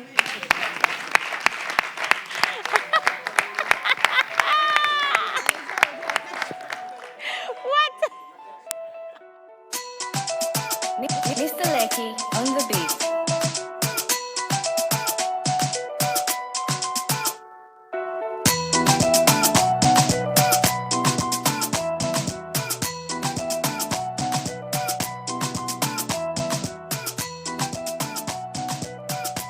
La pause, votre rendez-vous bonheur à midi.